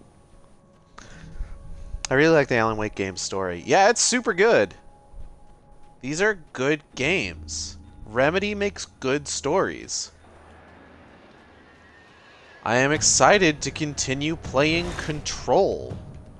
Because Control is really good so far. Oh shit, okay. Hey guys, how's everybody doing? Stop that. Stop that. Ow. Stop that. Oh, Jesus Christ. Oh, shit. Ow, ow. Can I, like, reload this fucking weapon? Jesus. Fuck. Okay, you know what? Fuck you. And the horse you rode in on. Well, here we go again. Better get ready to run. That's my secret, Cap. I'm always ready to run.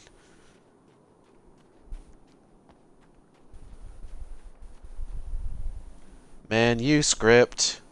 Wheel? Oh, hold on. They get across the idea of an indescribable evil trying to break into the human world, but being unable to do so in Lovecraftian ways. It has to borrow and steal ideas to become real. Yeah, it's neat.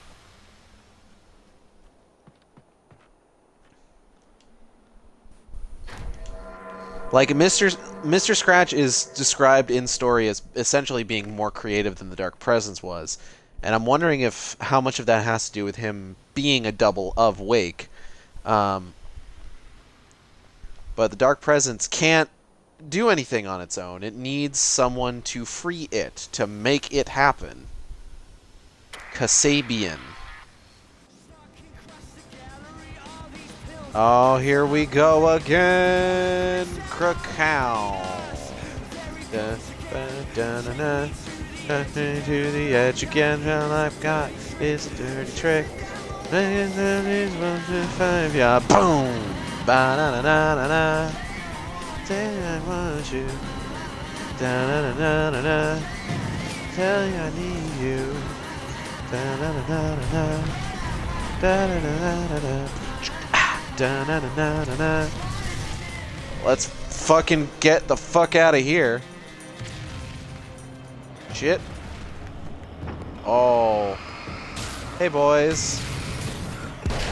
How's everyone doing?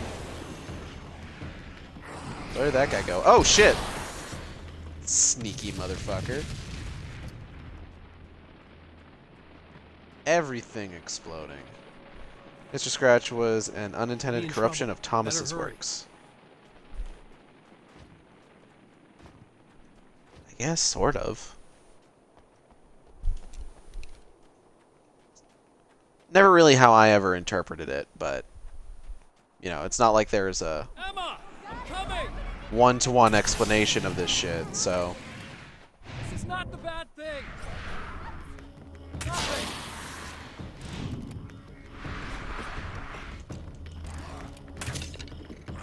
Ah, shit. Whoop!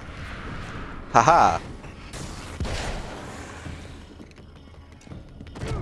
Whoogagoo. Don't appreciate that.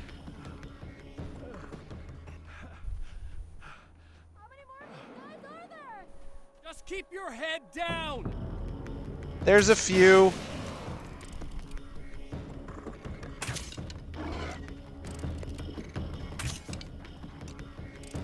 Ah, you got an arrow in you. Oh, geez, you're getting closer to me. Okay. All right, we're good. Safe now. Hold on, I'll be right there. Gotta reload. Excuse me. I got a really bad feeling about all of this. I'm gonna need those keys to the diner now. There's a motel I'm gonna need you not to say that. You're gonna owe George Lucas money or something. You don't have to do that. I don't know. I have the motel master key. I work for the same company, you know. What's at the motel? Well, there's a dead guy. He's got something. Fuck, there sure is. The Mount Redtooth Observatory. God, that's awful. Hey, you wanted to know about the guy who looked like you, didn't you? The last time you said he had a party, but you didn't go. No, that's not true. I did go. It was really great at first, and then I didn't see it myself, but I hear he turned nasty. He hurt a bunch of guys pretty bad, and there was this girl, she died. But I didn't hear about that until afterwards. I thought that he was so charming. And then he went to the diner. That's right. I wasn't involved. I wasn't involved with that at all. I don't know what happened. Fine. I need to check out these motel rooms. In the meantime, you stay here, okay? I'm serious. Keep the lights on and stay here. Yeah, okay. You got it. I sure hope you're right about this. I am 100%. Oh, hold on. Right? Because the last time I didn't, and that thing, whatever it is, happened to me. Yeah. I don't want you to get hurt again. Don't worry, I'm gonna stay put. I don't remember what happened exactly, but I learned my lesson. Good. It doesn't have to happen exactly the same way this time around. You proved that much when you went out and got those things for me. I think you're gonna be okay. Let's hope you're right.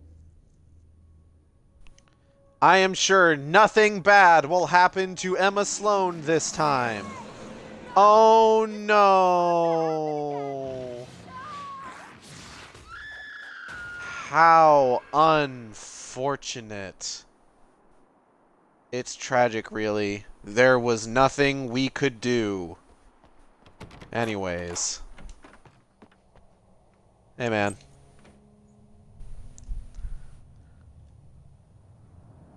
It's said that Whoosh. nobody knows Oh. what the future might bring.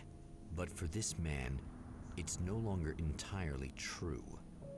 A weaker man might simply give up, but the champion of light is an expert on destiny.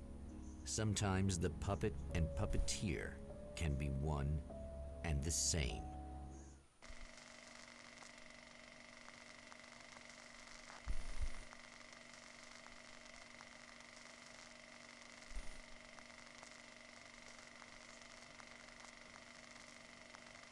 Back at it again at the Mount Redtooth Observatory. Littered with man-made eyes that stare into the endless depths of space. I do a spinning backflip and kick the fucking telescope. Light will depend on them to pick out a message from the ether. That's me. So did I just like hotwire this car, or no? It must be that dude's. He owns it. Well, not anymore because he's dead. Oh. The man remembers the patterns. He knows that he needs the missing part for the telescope. I better find Yeah, I Meadows' do. car. That's where the camera should be. Oh. I think bad guys happen this time around. I'm gonna... Oh. Yep, there they are.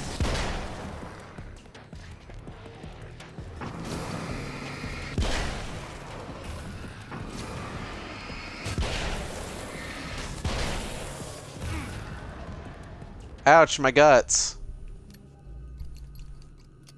Is that everybody? No one better sneak up on me while I'm listening to this radio. Oh, praise be. You guys are coming through for me. A pretty little light just started blinking on my board here, and that means there's a caller out there. You know, when the hours stretch into eternity like this, when it feels like I'm stuck in a rut and just reliving the same endless night over and over again, I feel genuinely touched by someone actually reaching out to me, breaking the monotony. I just want you to know that it really matters to me. Caller, you're on the air. You suck, Eddie! Did you know that this is my dream job? True fact? Funny stuff. What's in here? Ammo. Can't use it. Crossed bow. So fun fact, her car's actually in a different place now. I don't know why, but it is. Don't worry about it. Fuck you.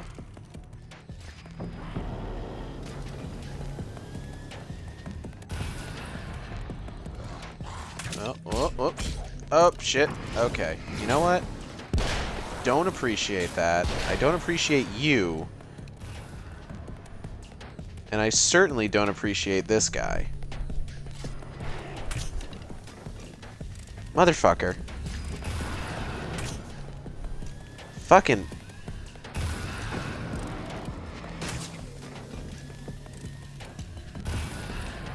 You know what? Fuck you. Making me work. What's this? Hunting rifle. Not really a priority right now. Huh? Oh?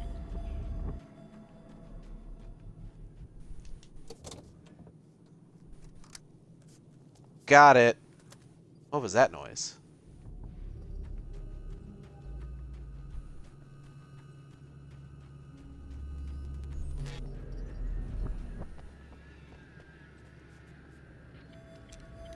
Shit.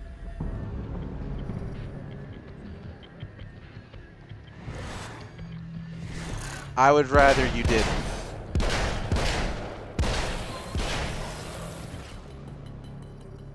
Anyone else? Anyone else? No one else? I'm leaving. Oh no. Boldar. Shit. Okay.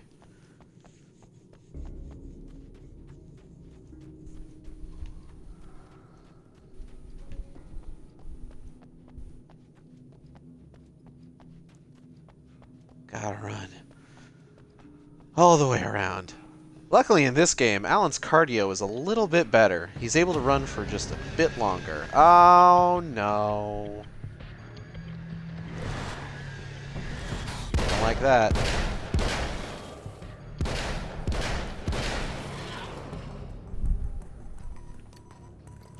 I love how just like birds explode out of them like it's fucking Sonic the Hedgehog and rings. That's my favorite part. Hello, Dr. Meadows. It's you. How dare you? No, wait. It isn't you, is it? Well, it's me. I suppose you'd better come in. I'll unlock the door. Thanks. That's what I thought. There we go. Television. It'll rot your brain. I know what you're thinking. Evil twin, supernatural powers. But most of the time, I just like to keep things basic. I want you to understand that. Oh, this part. Like this. Need to get your hands dirty? No batteries, no moving parts, just physics. That's technology you can depend on. It's a classic. Speaking of classics, you need to be careful with this one, though. If the victim suddenly twists, you might end up cutting yourself. It's not really a workhorse, but I'm a sucker for this style. Okay. This is more like it. You've got slip-resistant grip. Believe me, you really want that traction once you're wrist deep in somebody. The blade's stiff enough so it won't open by accident in your pocket, but it's still really easy to open with just one hand. Now that's a big thing for me. I know what you're thinking. It's too big, too heavy. But sometimes you just need the extra oomph. If you're talking intimidation, this is gonna do the job. Also great for dismemberings and whatnot. You know, the messy jobs. Okay. I can't tell you how many things I've MacGyvered with this stuff. Ah, yeah, this is duct tape. Okay, now, guns. Not a big fan. I mean, how are you supposed to really connect with somebody with a bullet? Okay, Heath Ledger's the Joker. I want you to understand that. I take pride in what I do. We can't both be worthless hacks, can we? Every fucking motherfucker, ever since The Dark Knight came out, just wants to be like, oh, guns are not personal enough. You really get to know somebody with a knife. And it's just like, yeah, whatever, man. I have the replacement part for your telescope, Doctor. Alright. Let's get it installed. Whatever, man.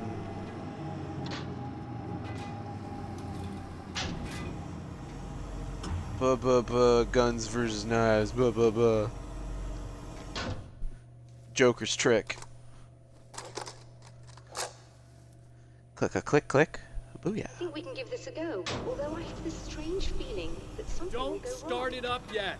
There's a problem with the coolant system. Yes, that's right. I remember. Alright, let me think. If they're sabotaging it, they'll be at the primary coolant pipe outside. If you can secure it, we should be ready to pick up the signal. That is why you're here, isn't it? Yes, it is. Absolutely. I'll take care of it. Before you go, if you have the time, I'd appreciate if you came up here and explained a few things. All of this is very strange to me. Absolutely. Gotta get that dialogue.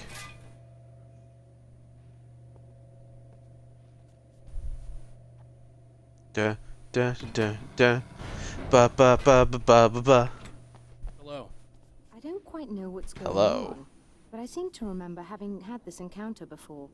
It's not deja vu, Doctor. This has happened before. We're caught in a time loop. That's utterly insane. How could that be? I can't really explain it. I suppose I could call it magic. I don't believe in magic. Neither do I. But I can't argue with what I've experienced. Listen, what matters now is the signal. The last time we only caught a part of it. I need the rest of it. Whether you believe me or not, you want to look into this as much as I do, right? Yes. All right. I realize that you have trouble believing this. That's an understatement. I can't deny that what you say resonates with me on some level I don't pretend to understand. But for all I know, I'm simply delusional. But it's not just you. I've experienced the same thing as you.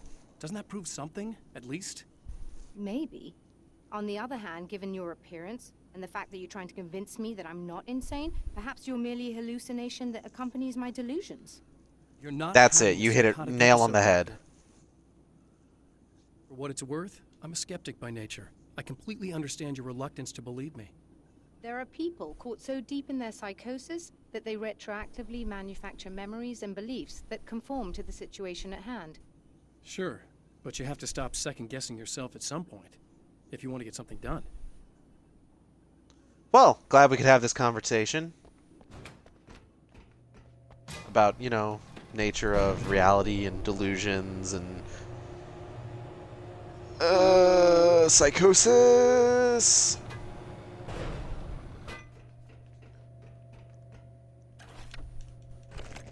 I should really just fucking go secure those primary pipes.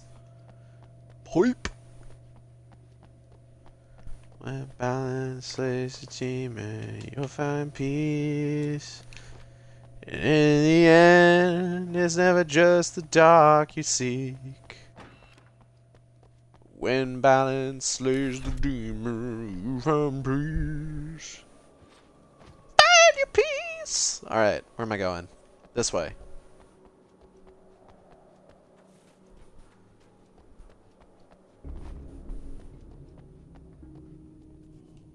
Oh, oh, no,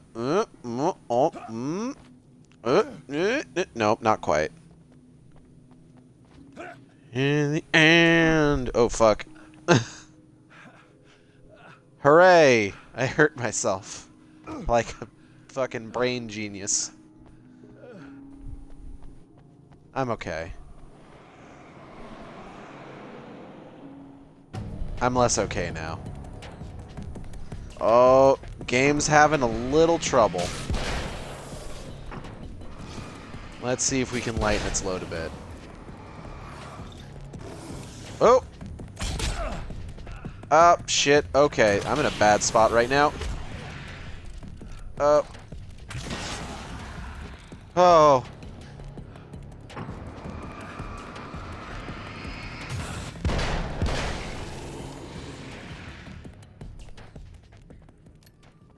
That was weird how laggy the game got for a bit there. Oh, it's still kind of laggy, actually. I'm not sure what's going on with it. This is the game. This isn't just the stream. Do you need a moment, or... Are we good? Oh, there's still a dude running around. That might have something to do with it.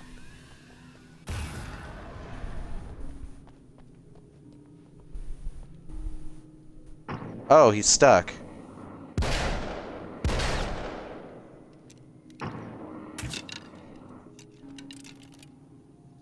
Okay, hold on. I can... There we go.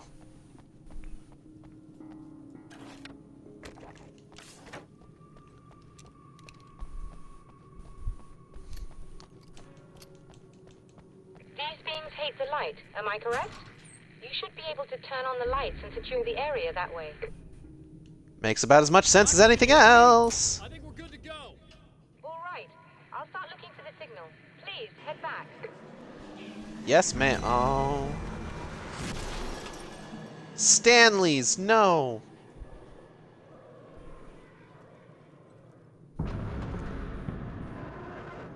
See, I don't like that. Oof. I guess they didn't like that.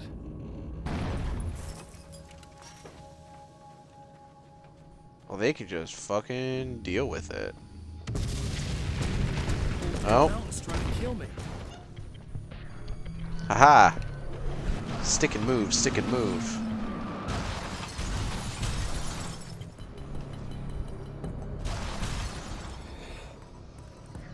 Oh.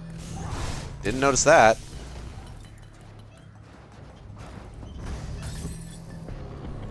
Oh.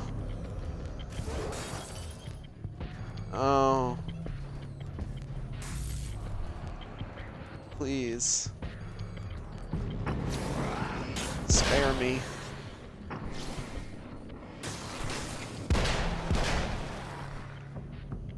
I'm not usually this low on health at this point in the game. I genuinely think it's because I'm using the crossbow, because I'm trying to get used to that, because it is a really good weapon, but I'm normally one for the auto shotty.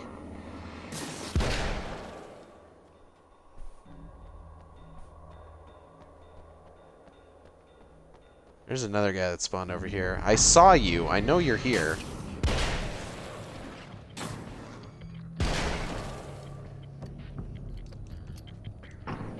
Haha! I see you.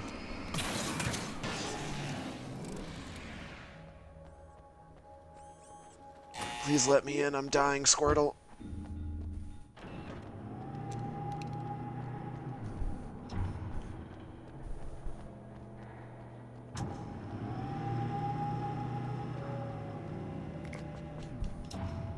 Are we good? It's working. Please, come up here. Sure thing. Don't have to tell me twice.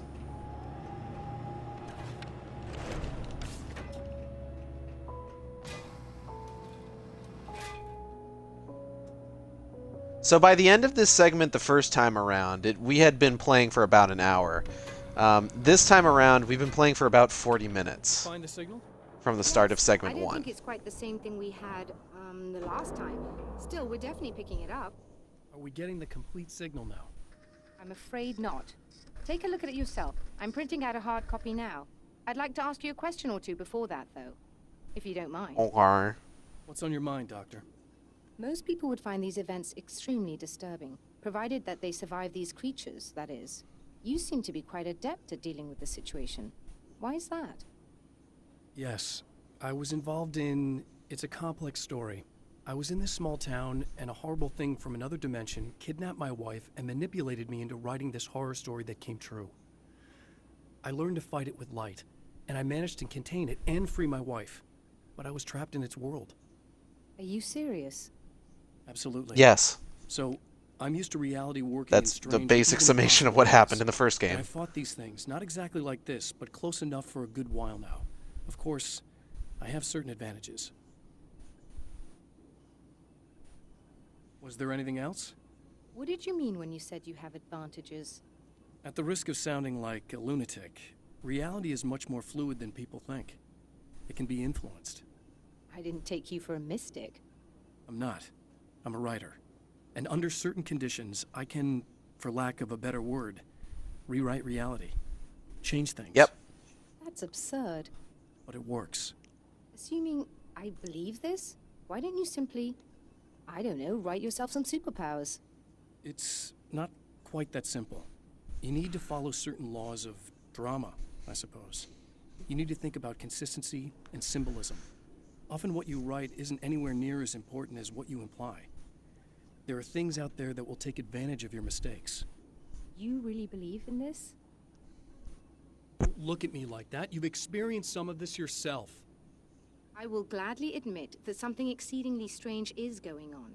But this idea that you're somehow altering reality with your writing is ridiculous. You're essentially saying you're controlling my actions. Leaving aside the rational arguments against this, what gives you the right? Well, it's more like having a destiny. A path you're on. You're not aware of it, but there it is. If somebody changes it, what difference does it make? It's what every writer does. If you write something that affects one of the characters, they don't really know about that. I'm not a character. Are you saying that it's all right to take advantage of someone if they aren't aware of it?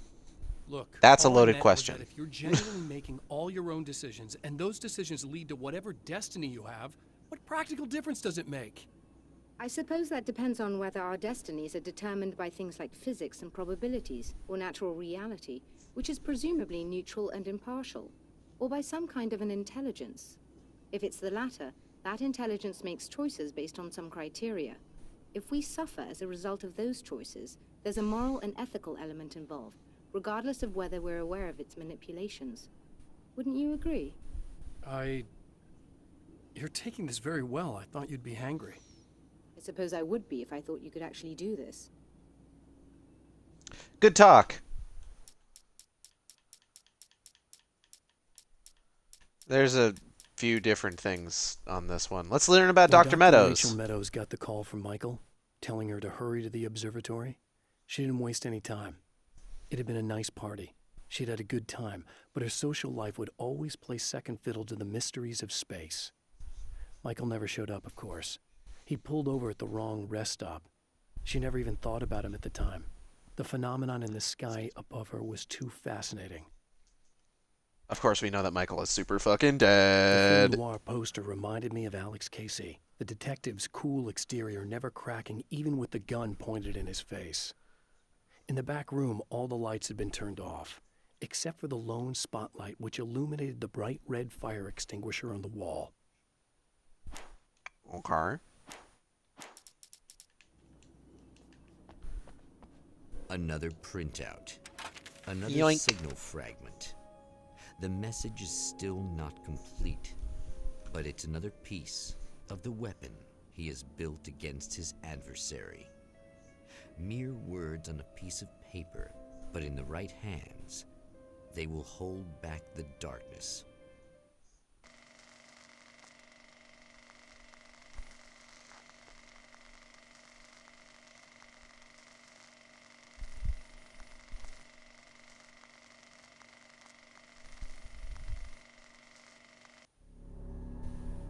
The last time the man came to the drive-in, it did not end well.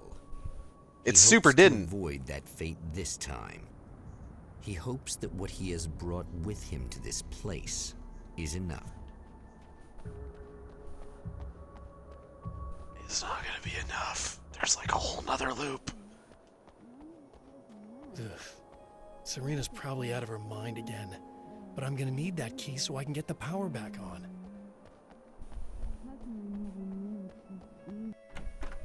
Hi, Serena. You again? I'm really just Me again. The key so I can get the power back on. Do you want to hold me down? It's okay. I know you like that. Yeah, I'll just grab the keys.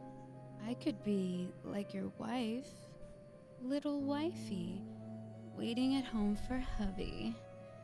Or you could be the mailman, or the neighbor. I'm already married to someone who isn't crazy, thanks. I'm just gonna go and get the power back on. Aww. Look, I may or may not be back. I have the access code to the booth already, so once the power is on... You should totally come see me. We could have fun. You know. We'll see how it goes. You should sit down or something. Try to stay calm. I don't want to be calm. I want to be nasty. I want to be nasty with you. Yeah, okay. You could do anything you want. You can use my... Let's not even go there. I was hoping that you'd remember more, but I guess that was too much to ask. Okay. I'm never super big fan of how Alan talks to Serena Valdivia on the second run before he gets the lights on in here. It's kind of... He kind of talks like it's her fault, and that's not great. Anyways, let's listen to this radio. I was about to do the weather, but I see we have a caller. Hey, you're on the air with Eddie. What's up? Hey, Eddie, it's Oh, this one's my favorite. We talked about fate before. You think about that a lot? Not a lot, to be honest, but I take it you do. Oh, yeah. Oh, yeah. Any conclusions you'd care to share, Ricky? Well, we've got free will, right? That's in the Bible and everything. Yeah, right, sure. So free will, right? Am I right? I mean, if we can do what we want, how can there be fate? I mean, you don't know what's going to happen next, so there's no fate. There's just people doing stuff. Well, I don't know, Ricky. I don't suppose you have considered the possibility that we're all here in the service of a greater purpose, incomprehensible to us, And that what we take to be freedom is nothing more than the move of a pawn on some cosmic chessboard, limited in scope, subject to the whims of unseen players, existing only for their entertainment. Or perhaps we're just a twisted reflection of actual events that can happen elsewhere. Could it be that such is life in Night Springs? Dude, what? Food for thought, Ricky. Food for thought. Oh, that one's my favorite. All right. So, what Alan said is correct. We do have the code already. We can actually... Oh. Getting it yet, genius?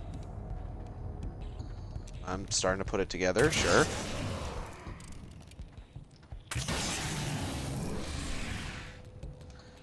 What Alan said is correct on this loop as well as the next one, because there is one more loop, a little bit of a spoiler there.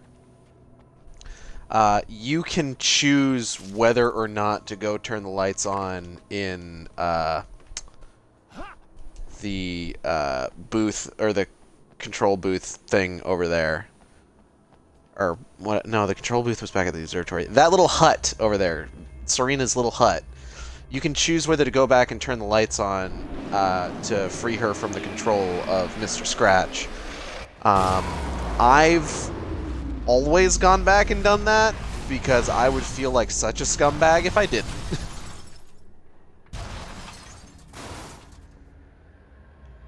Yikes.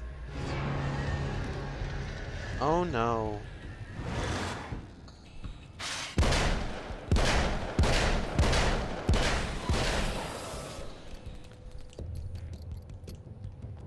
What's that? I have a moral choice to make in a video game? I don't want to be a jerk. I don't want to be a jerk to these fake people. That would just be the worst. Let's go watch television.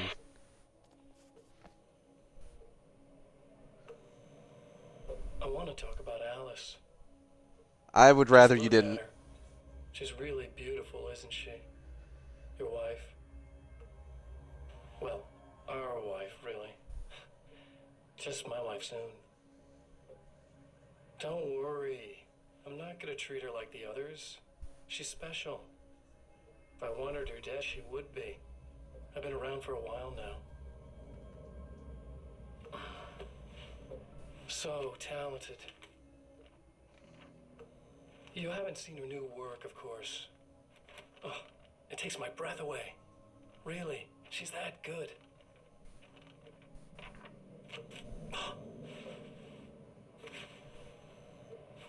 Did you know that I've got a wedding ring, too? We're that similar. She's seen me a couple times, you know? I've let her catch glimpses. She thinks she's imagining things, of course. She thinks you're dead. It might as well be. I mean, even if you manage to keep surviving, you'll be in my trap forever. No, it's not Will Wheaton. It's Finnish model Ilkka Villi, the face model for Alan Wake. Oh my God, you're alive. I'll be the good, loving husband for as long as I can stand it. She'll love it. And then, one day, somehow, it'll happen. Maybe I'll slip up, she spots something, or maybe she just starts running her mouth. And then, I'll do it. That's fucked up, man. It's gonna be sweet.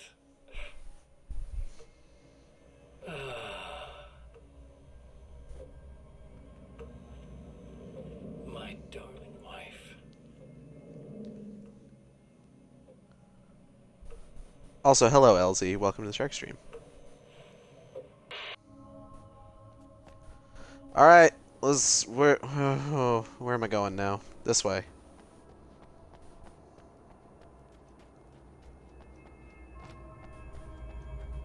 Gotta restore that power.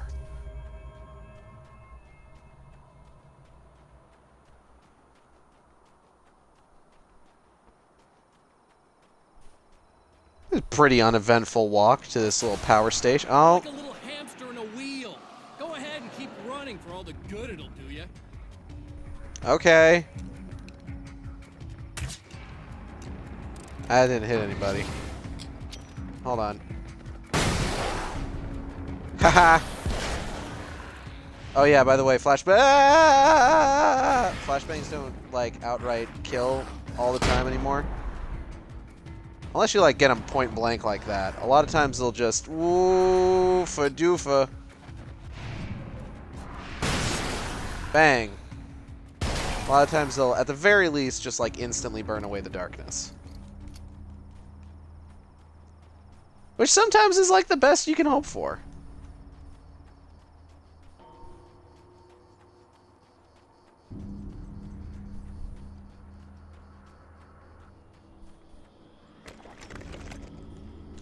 Alright, I think this is the version of this...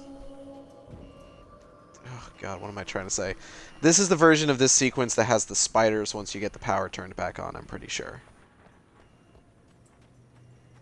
Yeah, I'm noticing some webs. Yep, webs. Y'all got webs? Y'all want any webs? Hey, who wants webs? Webs toes?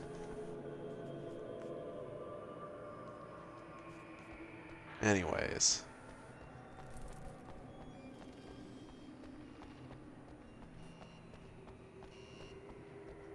Alright, what do I have to do for this one? Oh, just the middle one. That's not so bad. Get a flashbang.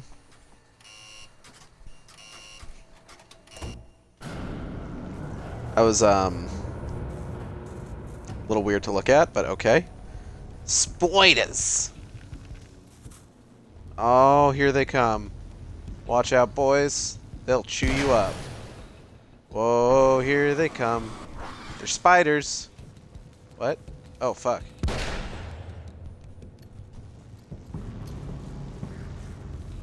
Oh.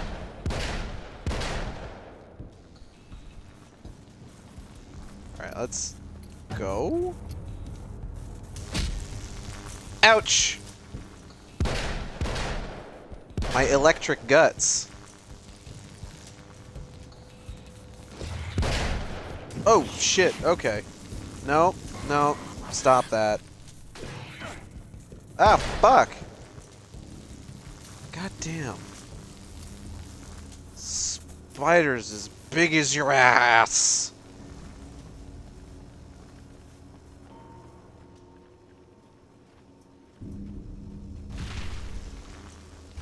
Huh? Oh, shit. Okay.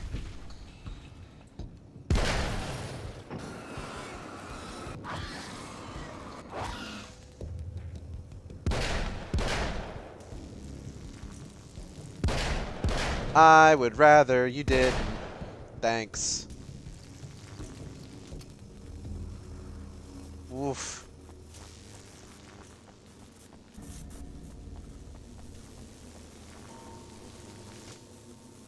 And from here it mostly plays out the same, except if you wanted to, you could go to the projection booth and just fucking end the level. Or you could go back and talk to Serena Valdivia. We're gonna go back and talk to Serena Valdivia, because I'm a nice person. If you die, you lose. If you quit, you lose. If you make it to the end of the loop, you still lose. Sucker. Wow. I'm glad you have the insult skills of a 10-year-old.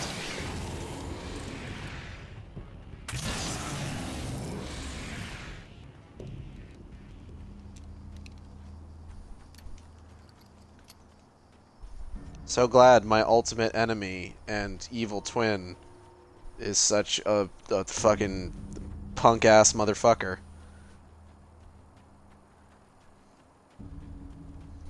So I think we get up here and the dark fountains pretty much immediately start erupting from the ground. Oh yeah, see, here we go.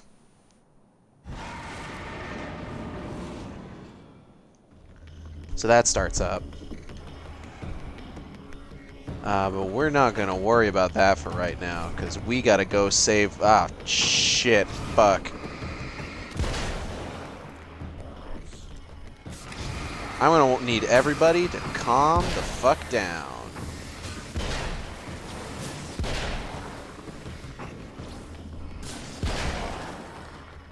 And if you don't want to calm the fuck down, well, die then.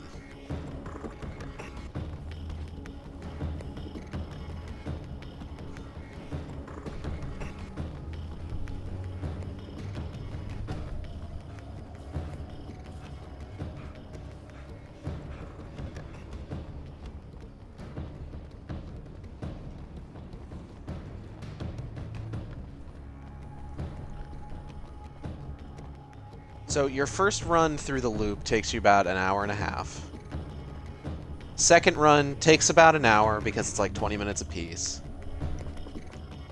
Third run, I believe, should only take us about half an hour. Hey, Serena, guess what? Ba-bam! It's you. I guess It's you're me. back to normal again? I don't know if I'm ever gonna be normal, but thanks. Wow, my I know shirt you is didn't have fucking to come wigging back for out. me like this. I couldn't just leave you like that. I'm sorry about the whole thing. Not your fault. At least I'm not Little Miss Horseslut anymore. Ugh, it's Wow, just- okay. Really earning that hard T Thanks for rating. not, you know, taking advantage. No problem. Yep, shirt is still wigging out. Let's... Can I reset that or something? No, it's just gonna... The wind blows wherever I go, and the wind smells like You rain. don't seem too weirded out even though this is happening again. Honestly, that pales in comparison with having that thing inside my head. I mean, it's crazy, but I understand. I can really mess you up. plus, this is weird. I think what he did left something. I can feel that things are different. I just know that time's acting wrong. I don't know how to describe it. It's like I can sense it. I'm not surprised. A close encounter with these forces, it stays with you. Changes the way you see things. Some people can't deal with that. They just lose it. Well, it's early yet. I'm not ruling anything out. I'm gonna go make my way into the projector booth. Okay. Is there anything I can do? About the situation, I mean? No. It's a trap for me. I'm gonna have to go deal with it. Uh-huh. And you got a plan, is that it? I think I have a chance. Nope. Yeah. I got no plan. Just the way I like it. Alright. Let's go take care of those dark fountains. More like dork fountains. More like dank fountains. Is a dank fountain what happens when, like, you put your lips up to the bong and just, like, spurt the water out? Should I be talking about that on stream? I don't do those drugs. Hey kids, don't do drugs.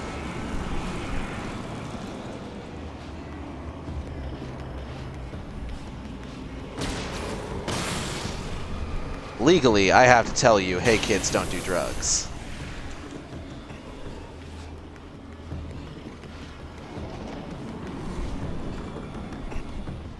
But like, whatever. I'm not a cop.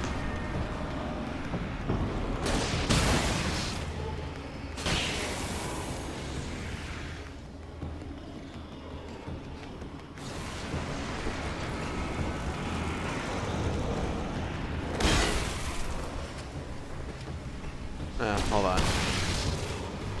That guy got in the way of my flare. That was rude.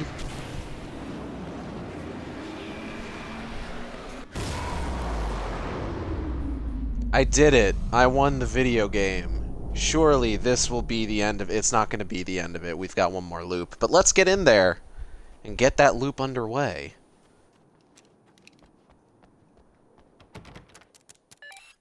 Hello, Mr. Squatch. The time itself is about to end. At least for him. He can feel the dead end rushing towards him. But there is time to act. Incomplete or not, he has the weapon. I don't have the whole thing. Late at night. But maybe it's enough. It's not. Late at night, summer almost over, film noir poster visible, and a spotlight illuminated the red fire extinguisher. So, late at night, boop, end of summer, film noir poster. Oh, it's Thomas Zane! Tom the Poet. What's this say?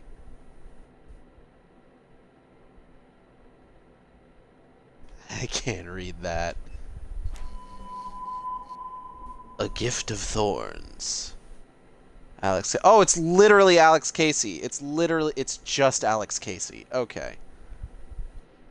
Fucking Alan over here, like, oh, it reminded me of Alex Casey. It is Alex Casey, you fucking humble bragging piece of shit. Squeaky. I did it! I won the video game. Fuck. It's not enough.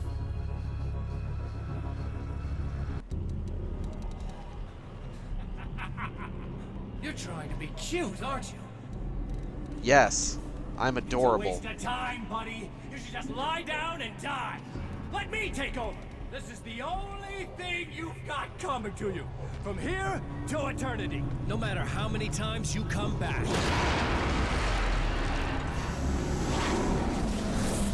Yeah, okay.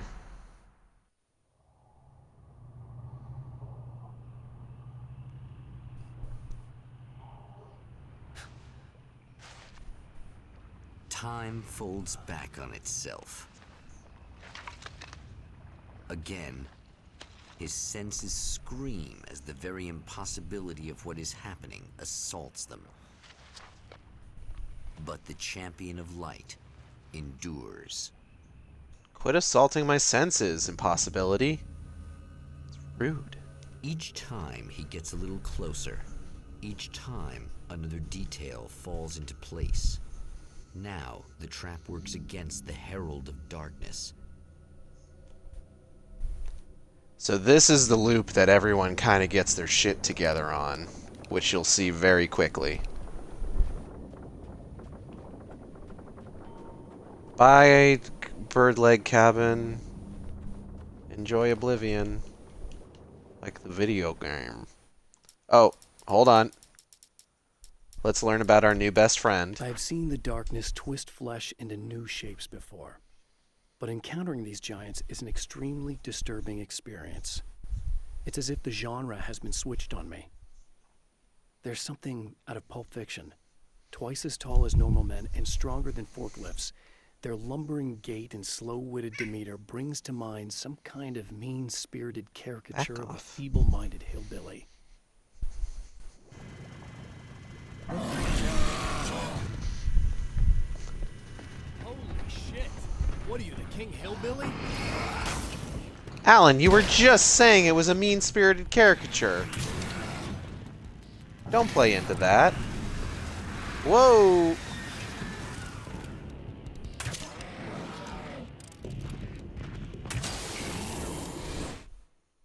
Hey, are you two Fightan? No Fightan. Okay, 1 second.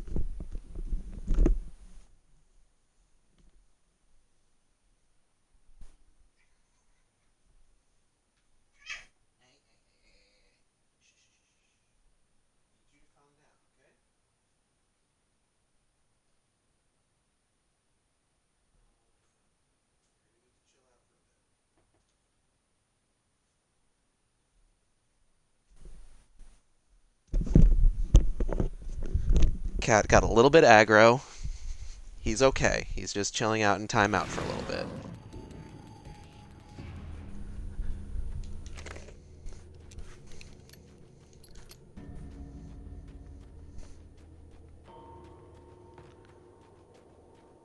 So when I say that people are like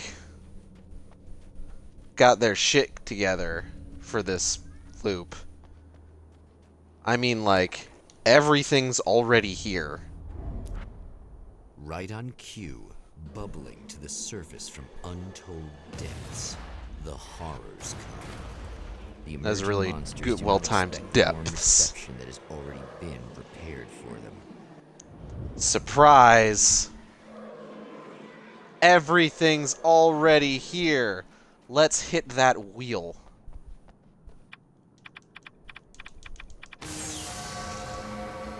Let's hit those lights. Let's hit the music. Give me that sweet, sweet Kasabian track.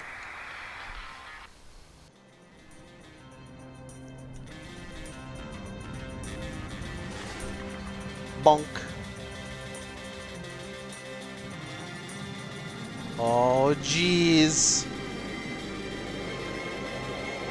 Big bada boom.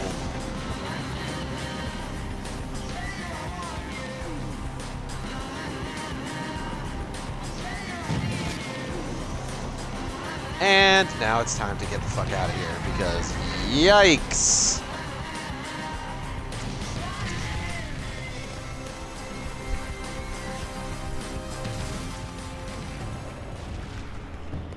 What kind of upsets me is that the Kasabian track on the second and third runs don't get as much time to really like play out. Just because the bad guys show up and they have their own dedicated soundtrack or whatever.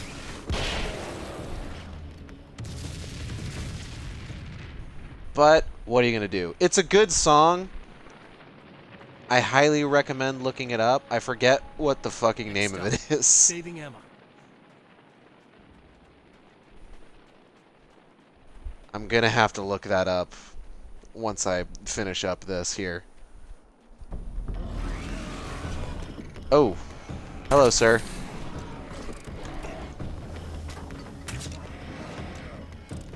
Two.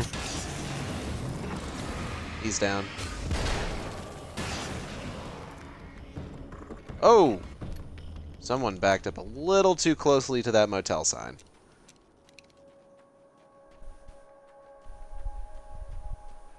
Is it bad that this time I just went, oh, he's gonna be right along to save my ass, gotta show up, I guess.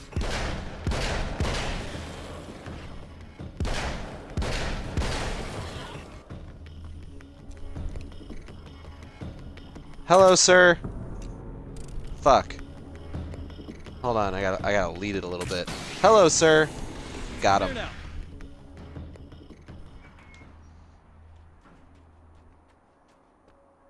Yeah, thanks for saving me again. I'd hate to die before I'm scheduled to be murdered. I guess Oh, I have so you to thank for setting everything up at you the remember that this time. Okay. Well, I Cool, figured I don't that have if to we lie were about going it. to go over this again, we might as well try to be smart about it, huh? I appreciate it. You took a big chance. Pragmatic. You okay? What do you think? I've died twice. I remember everything pretty clearly now. You said I was gonna be okay. I don't know what happened. I did. I lied. It's not your fault. I think one of those, what did you call them? The takers? I think they Oh, did come on, you got it right something to last the time. power, and they got me that way. I'm sorry. But I got the keys from the dead guy in that room. And I'm not handing them over until you do something about this. I'm sick of getting killed. Fair enough. That's fair. You seem calmer now. I tried freaking out. It didn't do much good for me. I guess you get used to the craziest stuff. Good for you. Plus, I figured I'd take the edge off, you know? Mm-hmm. Those herbal supplements are pretty good, huh? Oh, yeah. Talking about I wanted to try to explain things to you now since you're calmer, but maybe this isn't the best time after all. Oh, shit, yeah. Better not get all metaphysical on me now. Seriously, I'm like 2 sentences away from thinking how we could all be like atoms on God's skin or something. Or figments of somebody's imagination? Wow. I'm just gonna try to chill out and not think about that or getting murdered or anything, if you're cool with that. Gotcha. I'm cool with that. You enjoy. I'm gonna go make sure you don't die horrible, horrible screaming death. Can't do that this way. Hold on, there's a flashbang on the ground. Mine. What you meowing about? Huh? Poyo boyo? I know, but Raggy's being aggro. He needs to be in gay baby jail for a little bit.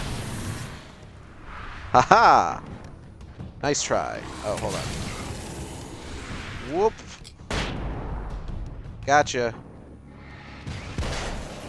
Eliminated ya. Oh, hold on. Bang. Get fucked.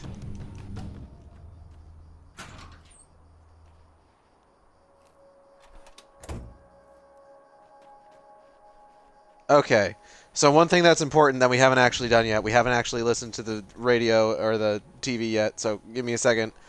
Hold on, Emma. Hold on. I gotta do all the narrative stuff. Well, art lovers, are you feeling neglected? You shouldn't. Yes. You know Eddie Rodman's got love for you, which is why I actually hauled myself out. I appreciate that, Eddie. Thank you. Just so I could record an interview for your pleasure. Enjoy. Now, as I'm sure you all know, the annual Night Springs Visual Art Show is coming around again, and that's a big deal for all of us that are in the culture business. If you can call it a business. That's a little controversial, I know. Oh, that's okay. Money makes the world go around, no doubt about it. And that's one of my guests here at the studio, Serena Valdivia. She's a curator at the Night Springs Gallery of Visual Arts, and she's in charge of the NSVA Film Festival, held this year at the old Night Springs Drive-In Theater. Hello, Eddie. It's great to be here. And let me just say that it's a wonderful venue. Absolutely. And with her is one of the filmmakers, somebody who's actually primarily known as a renowned photographer, Alice Wake. Hello. Alice, I've seen Oh, a lot of shit. your work over the years. It's very impressive. My wife's a big fan, actually. Oh, thank you. You've gained quite a bit of fame as a photographer, but that's not why you're here, right? You actually have a film. That's a little surprising. For me, too. I really wouldn't be here at all if it weren't for Serena. You two are friends, I take it? Yeah, we move in the same circles. So, about a year ago, I heard about all this footage she'd shot, and I got to see some of it, and then I started pestering her about actually putting it out there, because it was really good. I didn't really want to show it. It felt too personal. Well, yes, I can understand that. It features your husband, and he's, well... He's dead. I thought he was missing. It's been 2 years. This sounds awful, but yes, I believe he's dead. Otherwise, he would have. Oh. Well, you know. Alan's sad. Well, hold that thought, and we'll be right back. Okay. Bye. Alright. Let's go check the TV. Let's see what fucking bullshit Mr. Scratch is doing. Hello, Mr. Squatch. So I've been thinking about Barry. I don't know what Oh, to don't do think about Barry. I mean, I'm not going to keep him around, that's for sure. Al? Al? Ugh, little parasite. Your best friend. Really? That's the best you can do. Oh. I actually kind of like the guy. He's a plucky little butterball. He plays the clown. That's a hard road to take. But I don't need him sticking his fat face in my business. Well, that's mean. Did you know he's been hanging out with the sheriff from that shitty little town? Think he'd Oh, be good for touched? him. Barry's about the only guy who insists that you're not dead. How about that?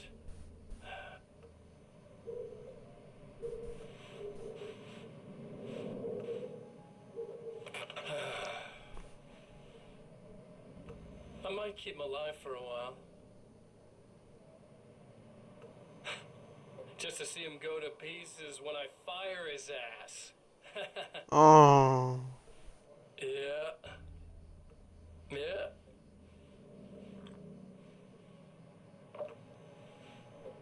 Yeah.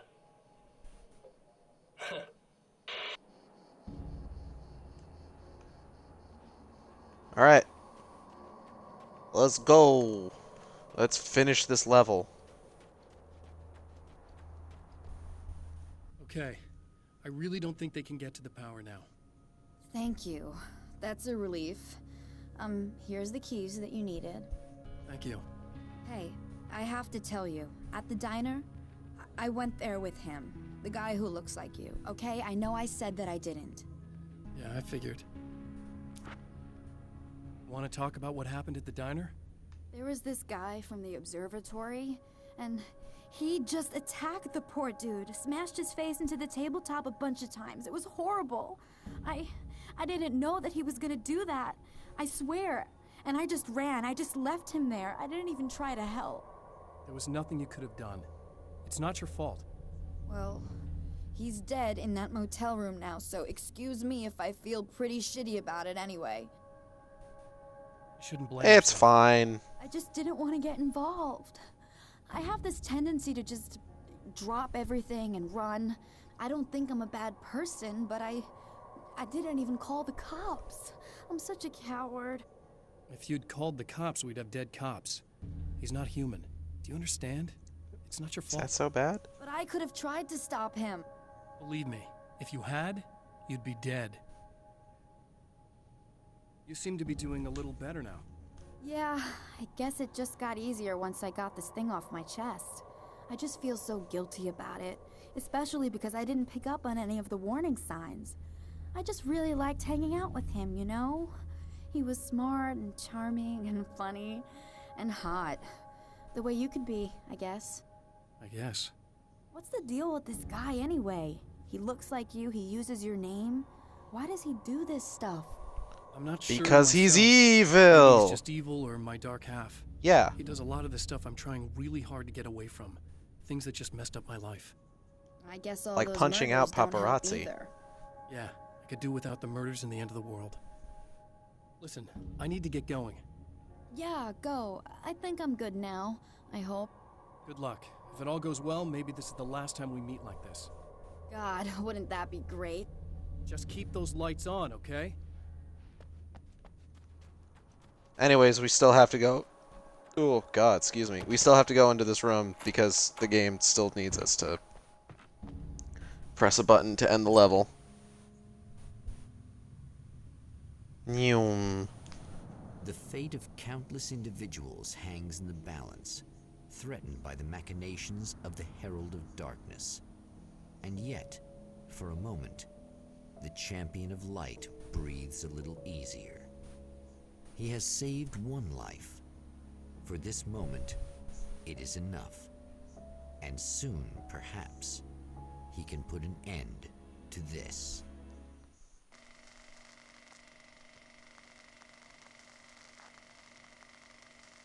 On our way to the fucking observatory.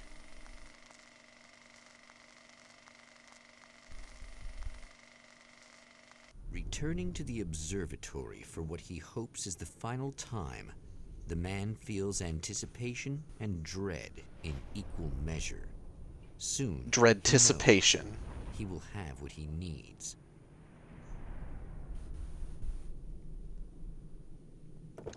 And in this level, we get this game's equivalent of the stage fight in the first game. Hello, I was expecting you. I've already taken care of the imaging array, but you should still look into securing the primary coolant flow. With some luck, you may be able to light the area before these things even show up.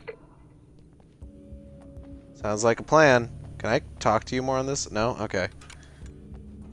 But yeah, basically just like a big fight, bunch of Taken, with the old gods of Asgard playing in the background. It's good shit. It's gonna be a lot of fun.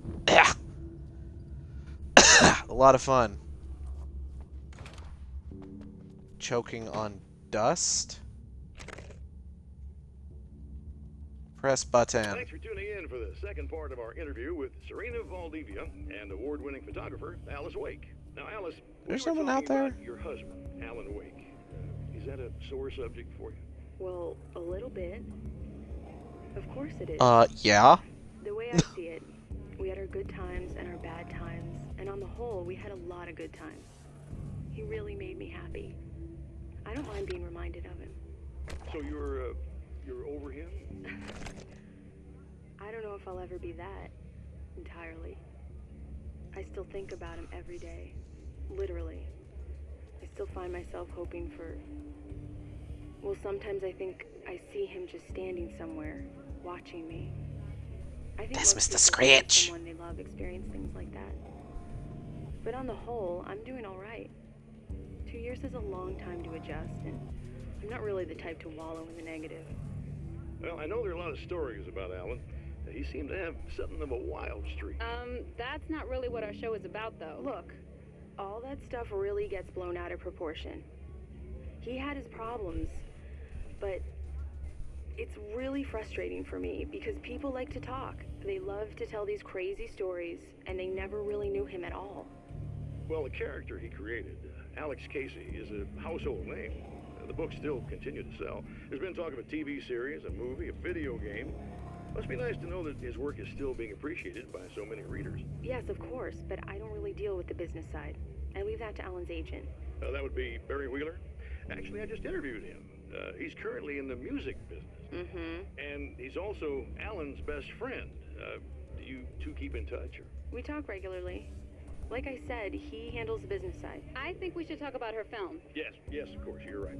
I'm Eddie Rodman, talking to Alice Wake and Serena Valdivia, and we'll be right back. The whole thing with Alex Casey becoming a TV show, movie, video game, it's... Alex Casey is meant to be basically this game world's version of Max Payne. That's essentially what he is. He is Max Payne within the context of the Alan Wake universe.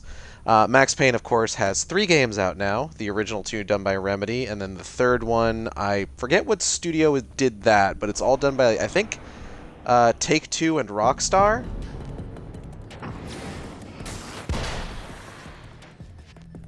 Own the licenses for that. And then, of course, there's the Max Payne movie starring Mark Wahlberg in the title role, which is kind of a goofy movie. I do like it quite a bit. I kind of want to watch it now that I'm thinking about it. Fuck. Oh, shit. No! I got a message from Xbox Live! I'll have to check that after the stream. Fuck. Whoa! Whoa! Shit. Okay. You know what? I don't appreciate that. Some of these littler Taken kind of remind me of the, God, that video game developer dude from the first game. In a sense. Do you have the Max Payne movie? I do. I think, do I have it on Blu-ray? I'm trying to remember. I know I have it on digital. Yeah, what's up? Did I ever get Max Payne on Blu-ray? I didn't. I didn't get Max Payne on Blu-ray. I should do that at some point. I do have it digitally, though, and I do have it on DVD. It's not a good movie. It is, in fact, a bad movie. Very good. I believe we're ready to look into the sky. Be right there, Doctor.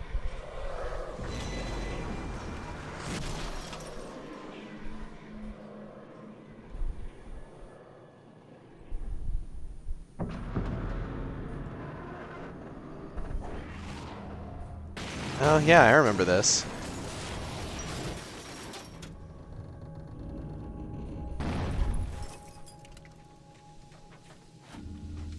You can buff that out.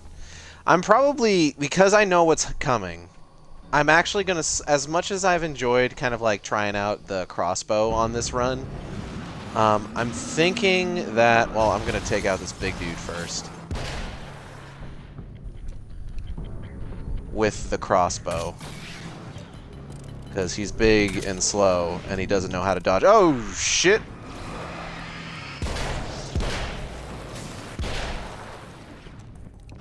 Anyways. Hold on, sir. Sir? I'm gonna need to ask you to chill. You got me wanting to watch it with you because the first time I watched it, I didn't like it, but I feel like I enjoy it. I'll enjoy it more now. Yeah, I mean, like, it's a fun movie to, like, watch with friends. It's just kind of weird to look at that movie and think, oh, yes, this is a Max Payne movie, I guess. No. Bad. Hold on, which way is the goddamn... I've never played a Max Payne, is the thing. Max Payne is pretty good. The thing you gotta remember about Max Payne is that Max Payne came out before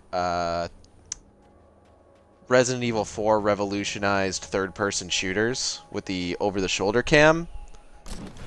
So it's one of those old third-person shooters that, like, the camera's centered directly behind you. But it was also one of the first games to, like, really pioneer, like, bullet time mechanics.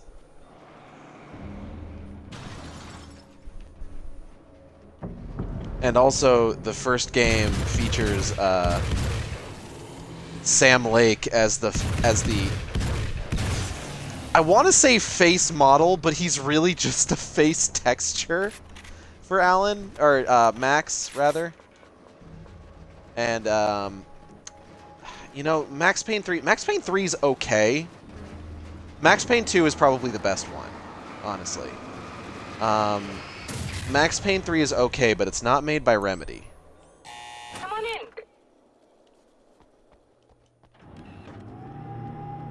Yeah, those kinds of third-person shooters aren't bad. I know the Punisher video game is a third-person shooter like that. Punisher video game feels a lot like Max Payne, actually.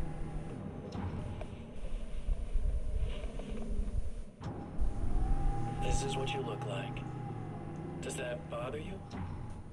No, I think I look pretty hot. I'm not just wearing your face, you know. It goes a lot deeper than that. There's a lot of you and me. All the best parts. At first, I was just an idea. But they kept telling all those stories about you. You already had that rep. And then you disappeared mysteriously. And then, the stories about bad, crazy Alan Wake came true. And here I am. That's the best part, isn't it? When that happens, you can always count on Cauldron Lake. God damn it, Cauldron Lake. You goofed it. I'm just as real as you are. And I'm the improved version. No fears, no doubt, no weaknesses, no self-deception here. I don't let anything drag me down.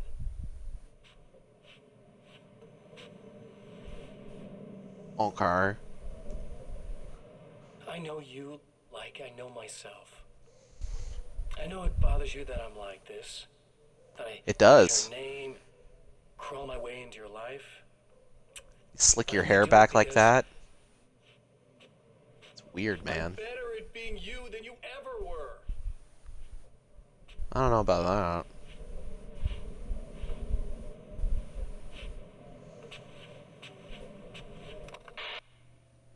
Alan, for God's sakes, pay attention to the TV. This is important.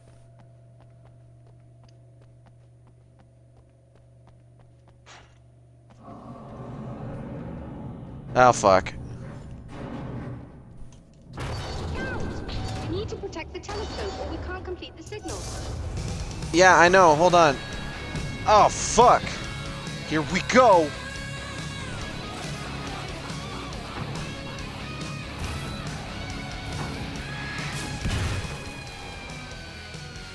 Let's fucking mess, boys.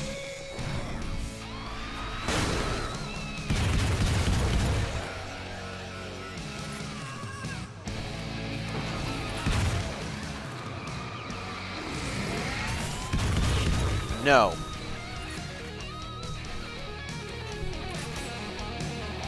Anyone else want some? I've got plenty to go around. I brought enough for the whole class.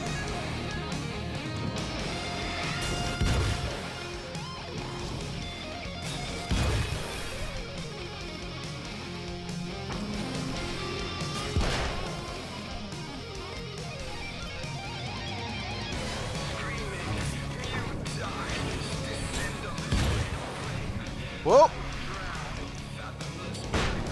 It was a good try.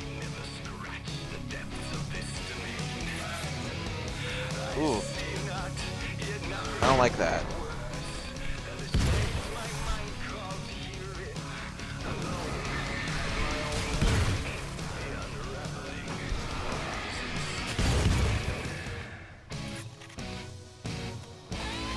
Wow.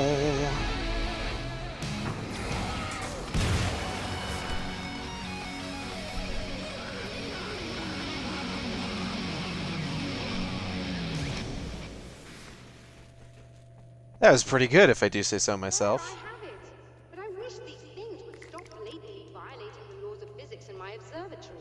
That's just rude. Are you all right? I'll live. I'm glad. I'll send the lift down to you. I remember our previous encounters very clearly now, but technically, if this really is a loop in time, we've never met before. I don't know why our awareness persists, but it's bloody fascinating. Fucking butt metal over here, or maybe it's just rock. I believe the way that TV tropes describes the kind of music that Old Gods of Asgard does is heavy mithril. Like, it's heavy metal, but with sort of like a fantasy flair to it, basically. I kind of like that, heavy mithril. That's a very neat sort of colloquial term. Years of their lives for a chance to experience something like this. I'd imagine that being stalked by horrible axe murderers would curb their enthusiasm a little. Clearly you've never met hardcore physicists. I'm glad you're in such good spirits, but... The signal! Yes, it's completed. Finally. If all goes well, this should be the last time we go through the loop. You know, I just realized that I don't have any memory of what happens after you leave. What does that mean? I don't think it means anything. If everything goes well, you just keep going. I don't show up here like this again, no more bad guys. Things go back to normal. Let's hope you're right. I'd love the opportunity to look into this in more detail. Looks like you've accepted the situation. I'm a pragmatist. If this is a delusion, at least my first psychotic episode is anything but boring. Really, Mr. Wake, at the end of the day, That's a good attitude to have about it. Mysteries. I love not knowing. Whatever else this might be, it's absolutely fascinating. I wonder how far this reaches. Is everybody in the world experiencing this? Who knows? I think reality's probably pretty fragile right now. Doctor, I can see you're very enthusiastic about this. I'd appreciate a bit of discretion. Are you suggesting that we should suppress this? No. You can do what you like, but I want you to leave me out of it. But surely, with the things you know, the things you've experienced, you can replicate any of these results. We could... Let me be blunt. If you drag me into this, I'll deny everything. I'll lie like my life depended on it. And writers are damn good liars. Word of advice. This is things man was not meant to know territory. You get into this, chances are you'll open up a door into a world of hurt. Believe me, I know. I see. Believe me, I've been hurt before. Arma, stop scratching the carpet. Hey. Stop that, you goober. Come here.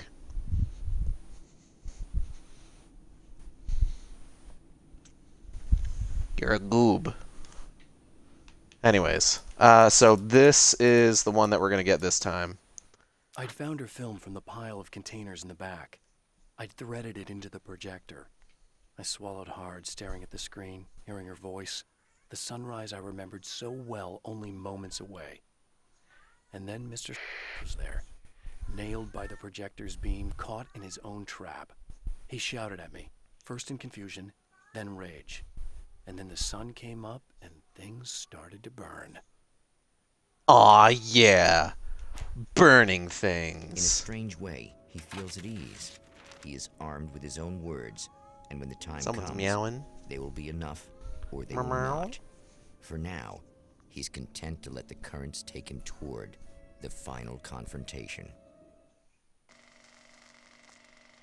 So, this time when we head to the drive-in theater, we're not even going to start at, like, the front of it. We're going straight to the back towards the power station. So, well, Once more, we return to the drive-in. If he's aware of the absurdity of arming oneself with a few sentences and standing against a power that can pierce time itself, he doesn't show it. The man has his share of weaknesses, perhaps more, but cowardice is not among them. So, like, in the first one, you know, we started at the front, we met up with Serena Valdivia, came over here, turned the power on, went back to her, got the code to the projector booth, and then finished the level. The second time, we met up with Serena Valdivia so that we could get the keys to open the door to this place, and then didn't have to go back to her if we didn't want to because we already had the code. This time, we don't even need to go over to her the first time. Oh, you got yourself a little plan, do you? I do, as a matter of fact. By the way, pow. Oh, does that hurt? Guess what? Bam! Anyways. So we don't even necessarily need to talk to Serena if we don't want to in this one. Like, not even, like... Oh, no. Oh, he's wearing an Old Gods shirt. Now I feel bad. Like, I've tested it. Like, you can't even go to her, like, now. I've tried to leave this area before turning the power on, and you just can't do it. What are you meowing all sad about? Your brother's still in timeout. Your brother is still in gay baby jail. He needs to think about not being so aggro. Oh, shit. You know what? Let's just go ahead and split them all up.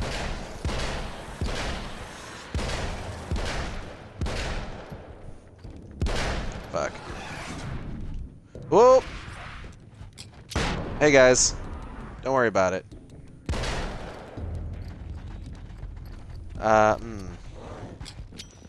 Oop.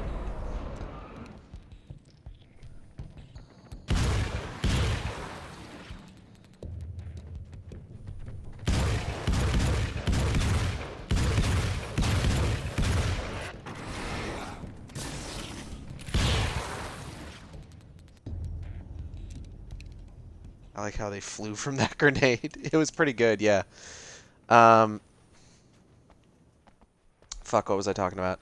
So yeah, this time around, you can't go to her prior to turning the power on.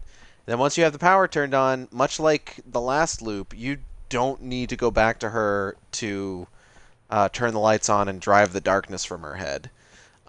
You can just leave her. I'm not going to do that because I'm not an asshole. But if you wanted to, you could. There's nothing stopping you. What needs to be? Just the one all the way on the right? Okay. Yoink. How far in is this? This is it. This is the end of the game, actually. We're on the final loop in the final section.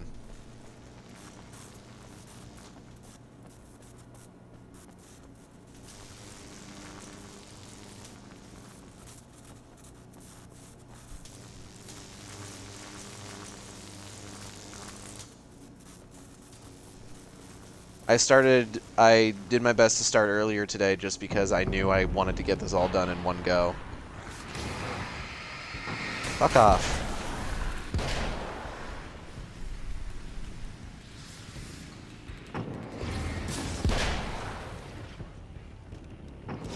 God, there's a lot of you little guys.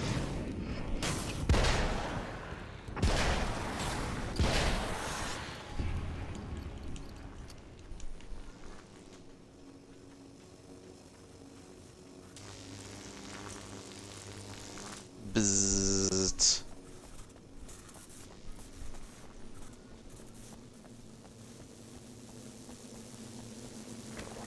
Go ahead and just load that up. Alright. How convenient. He knocked this hole in the fence specifically for me. This is my hole. It was made for me. We get another brief sort of Never getting out of this way. Poets of the Fall song here. I'll take care of your wife and your life. I'd rather you didn't.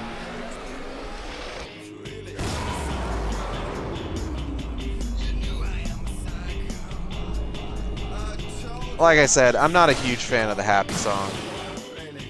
Like, I guess it's fine. Hey guys. Blam!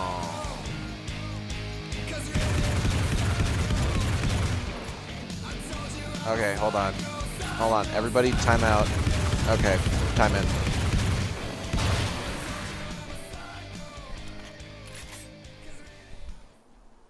Anyways.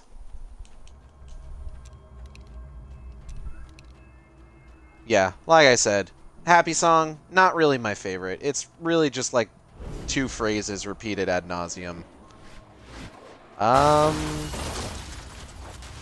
Ooh, yikes. Doing, but I'll send you right back to the beginning. Oh man, you're gonna shit yourself when you realize what I've done. Get it? That's the thing you said back the first time. I'm making a callback. I'm using your own words against you. That's what I do. I'm a writer. What? You think whatever it is you're gonna do is gonna make a difference? This'll end up Yes. just like before. No, it won't. Fuck you.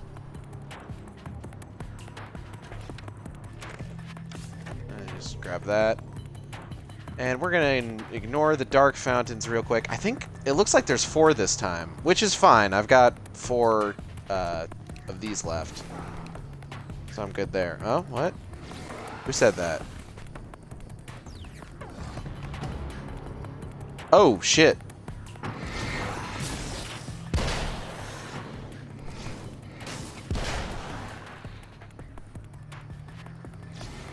No, there's more of you. Come on. Come to Alan.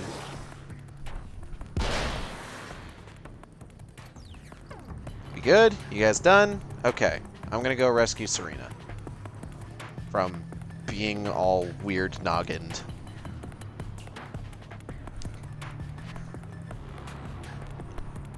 Got darkness on the nog.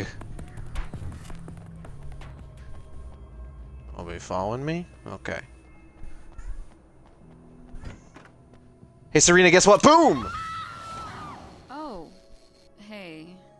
I'm hoping What's I can up? put an end to this now. You'd better. I really don't want that to happen to me again.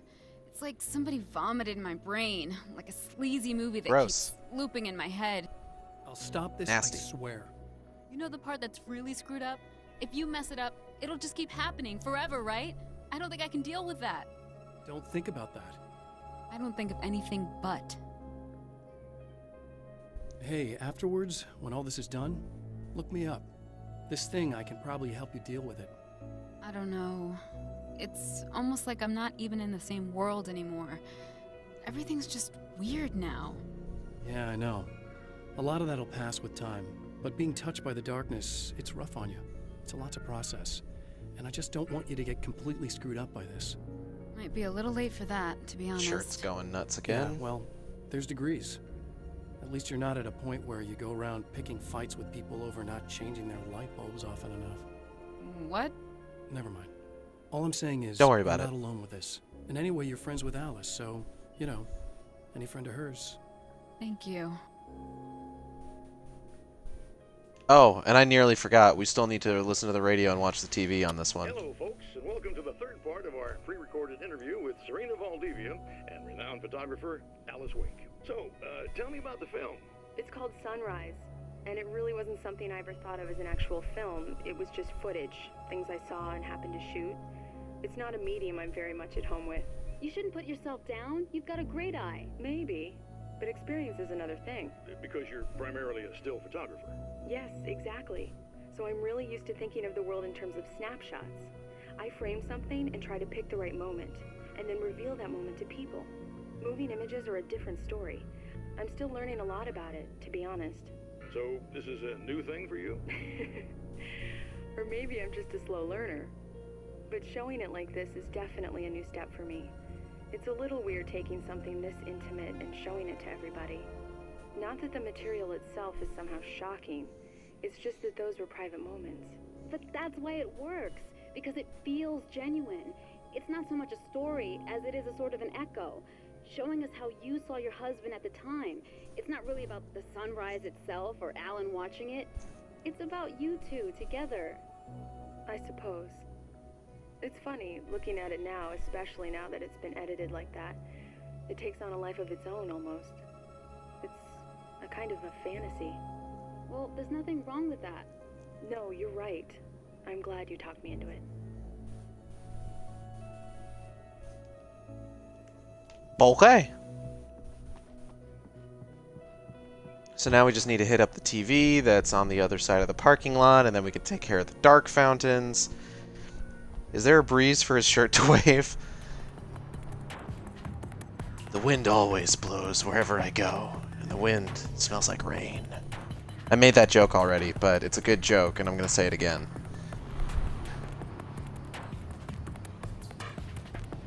Into the Spider-Verse is a good movie. Everyone should watch it. If you haven't watched it, go watch it. If you have watched it, watch it again. Television. I've been around for a while now, you know? Well, you've been indisposed, stuck in the darkness. I've been busy. I operate in the shadows. Not always literally, you understand? I'm a little more resilient than those I've taken.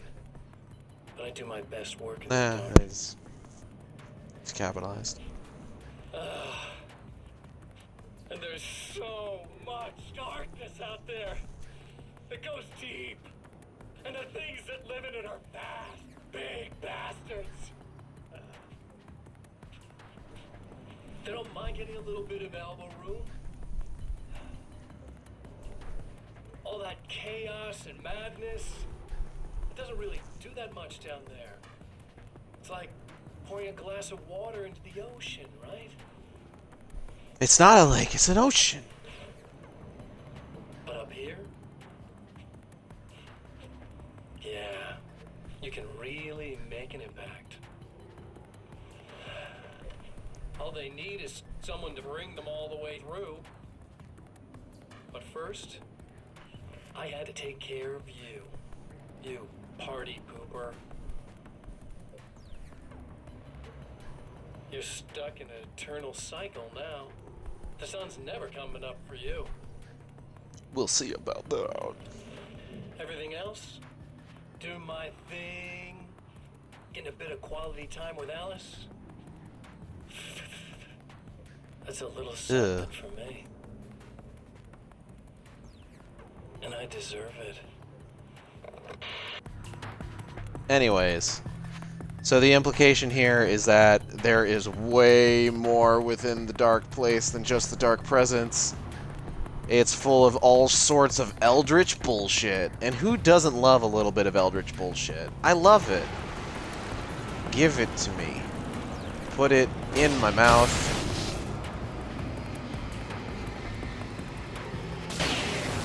Boop.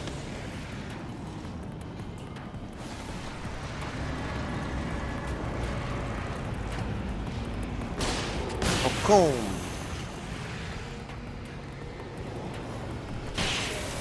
Excuse me.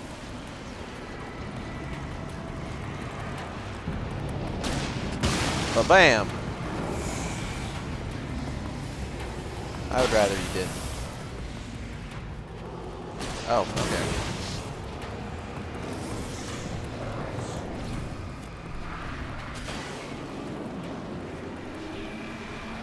I'm the best.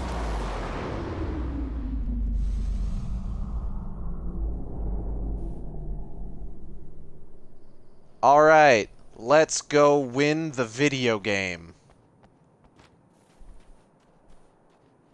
Fire one more off for good measure. Yeah. Woo! We did it! Alright. That's enough of that nonsense. Again, the champion of light enters the final trap. The new reality is almost Fucking look here. on Alan's face, just All like, he needs you're to do really is doing this change now? The details of the scene, push it past the breaking point, and the rest will snap into place. Okay, late at night. Boop. Boop. Summer almost over. Boop. Boop. Film noir poster visible. Boop. Spotlight illuminated the red fire extinguisher. Boop. Boop. Alice's film was in the projector. Grabe.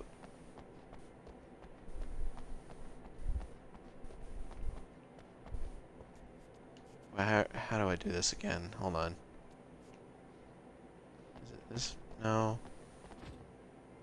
Here we go. Boop.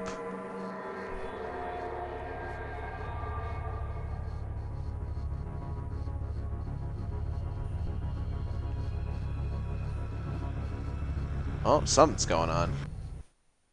Oh, come on, buddy. Why don't you... What? What is this? No! No!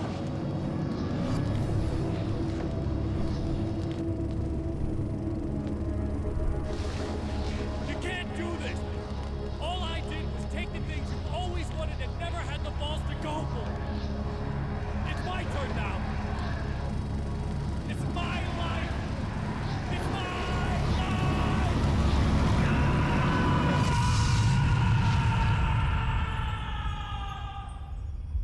Bye, Mr. Squatch.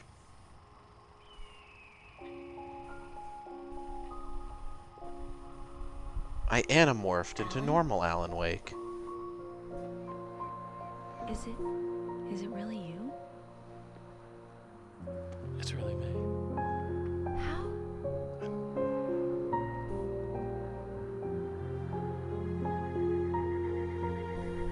love you. I love you.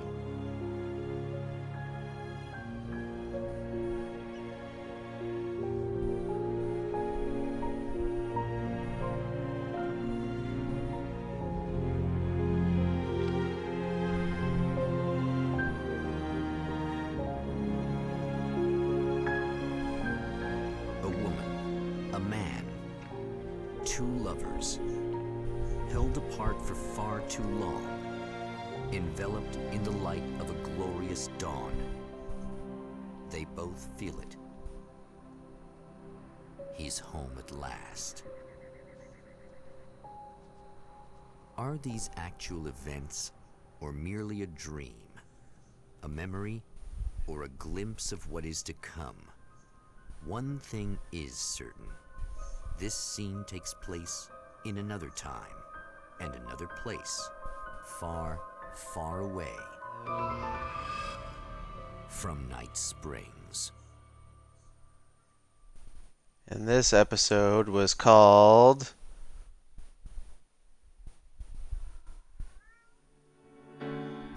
Oh, it's not going to tell us yet.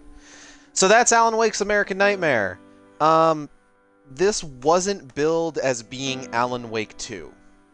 This was billed as being more of a spin-off game. So the events that are depicted may or may not actually be the events that allowed Alan to... Jesus. So the events depicted may or may not actually be the ones that result in Alan returning to, you know, the real world after getting out of the...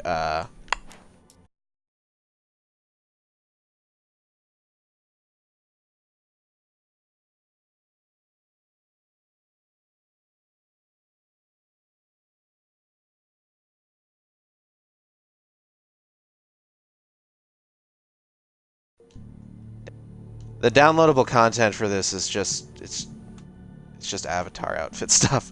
Anyways, yeah, no, it wasn't off. It's just whenever like the Xbox 360 guide comes up, it puts the stream on pause. So don't worry about it. We still unfortunately haven't gotten Alan Wake 2.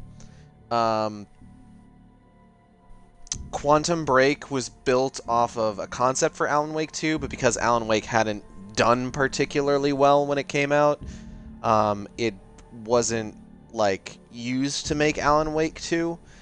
I'm hoping that now that, you know, Alan Wake has kind of become sort of like a cult hit of a video game and has been re-entering the public consciousness recently, both with Remedy reacquiring the rights to it, as well as their most recent game that came out, Control.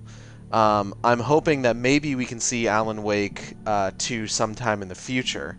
I would really like that, because, God, if there is any game that I think deserves a sequel more than anything else in the world, it's Alan Wake.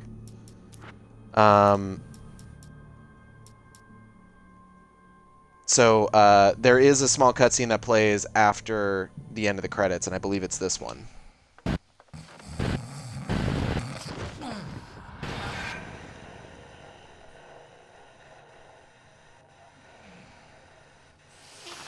No? Al?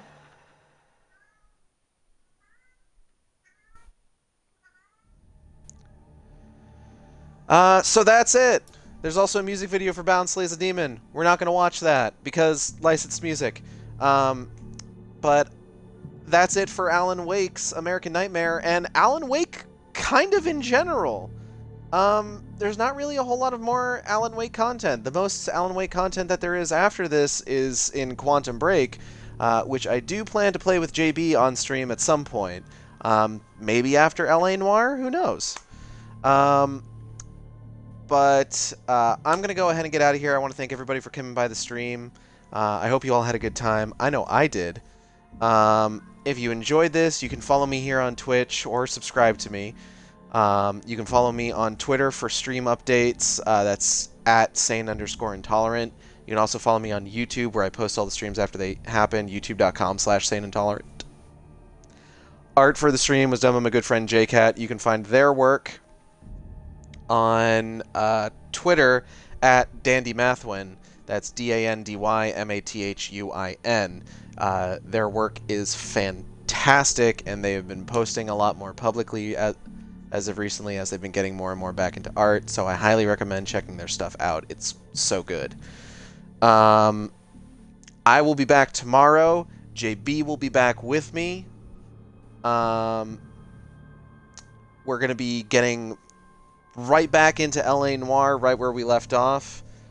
And then before you know it, we'll be done with that. Moving on to whatever's next for us here on the Shark stream.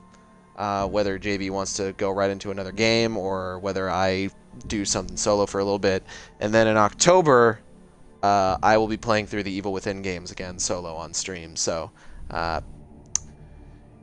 lots of cool stuff coming up here. I'm excited to get back into LA Noire. Some of my favorite, I think my absolute favorite case is coming up. Like 100% my absolute favorite case is coming up on the Arson desk. So, be ready for that. I'm going to go ahead and get out of here. I hope you all have a good night, and take care. Oh, and if you want to help me, my fiance, or our two lovely cats, Armageddon and Ragnarok, out, you can drop a donation in the link just below the stream. Hope you all have a good night. See you later.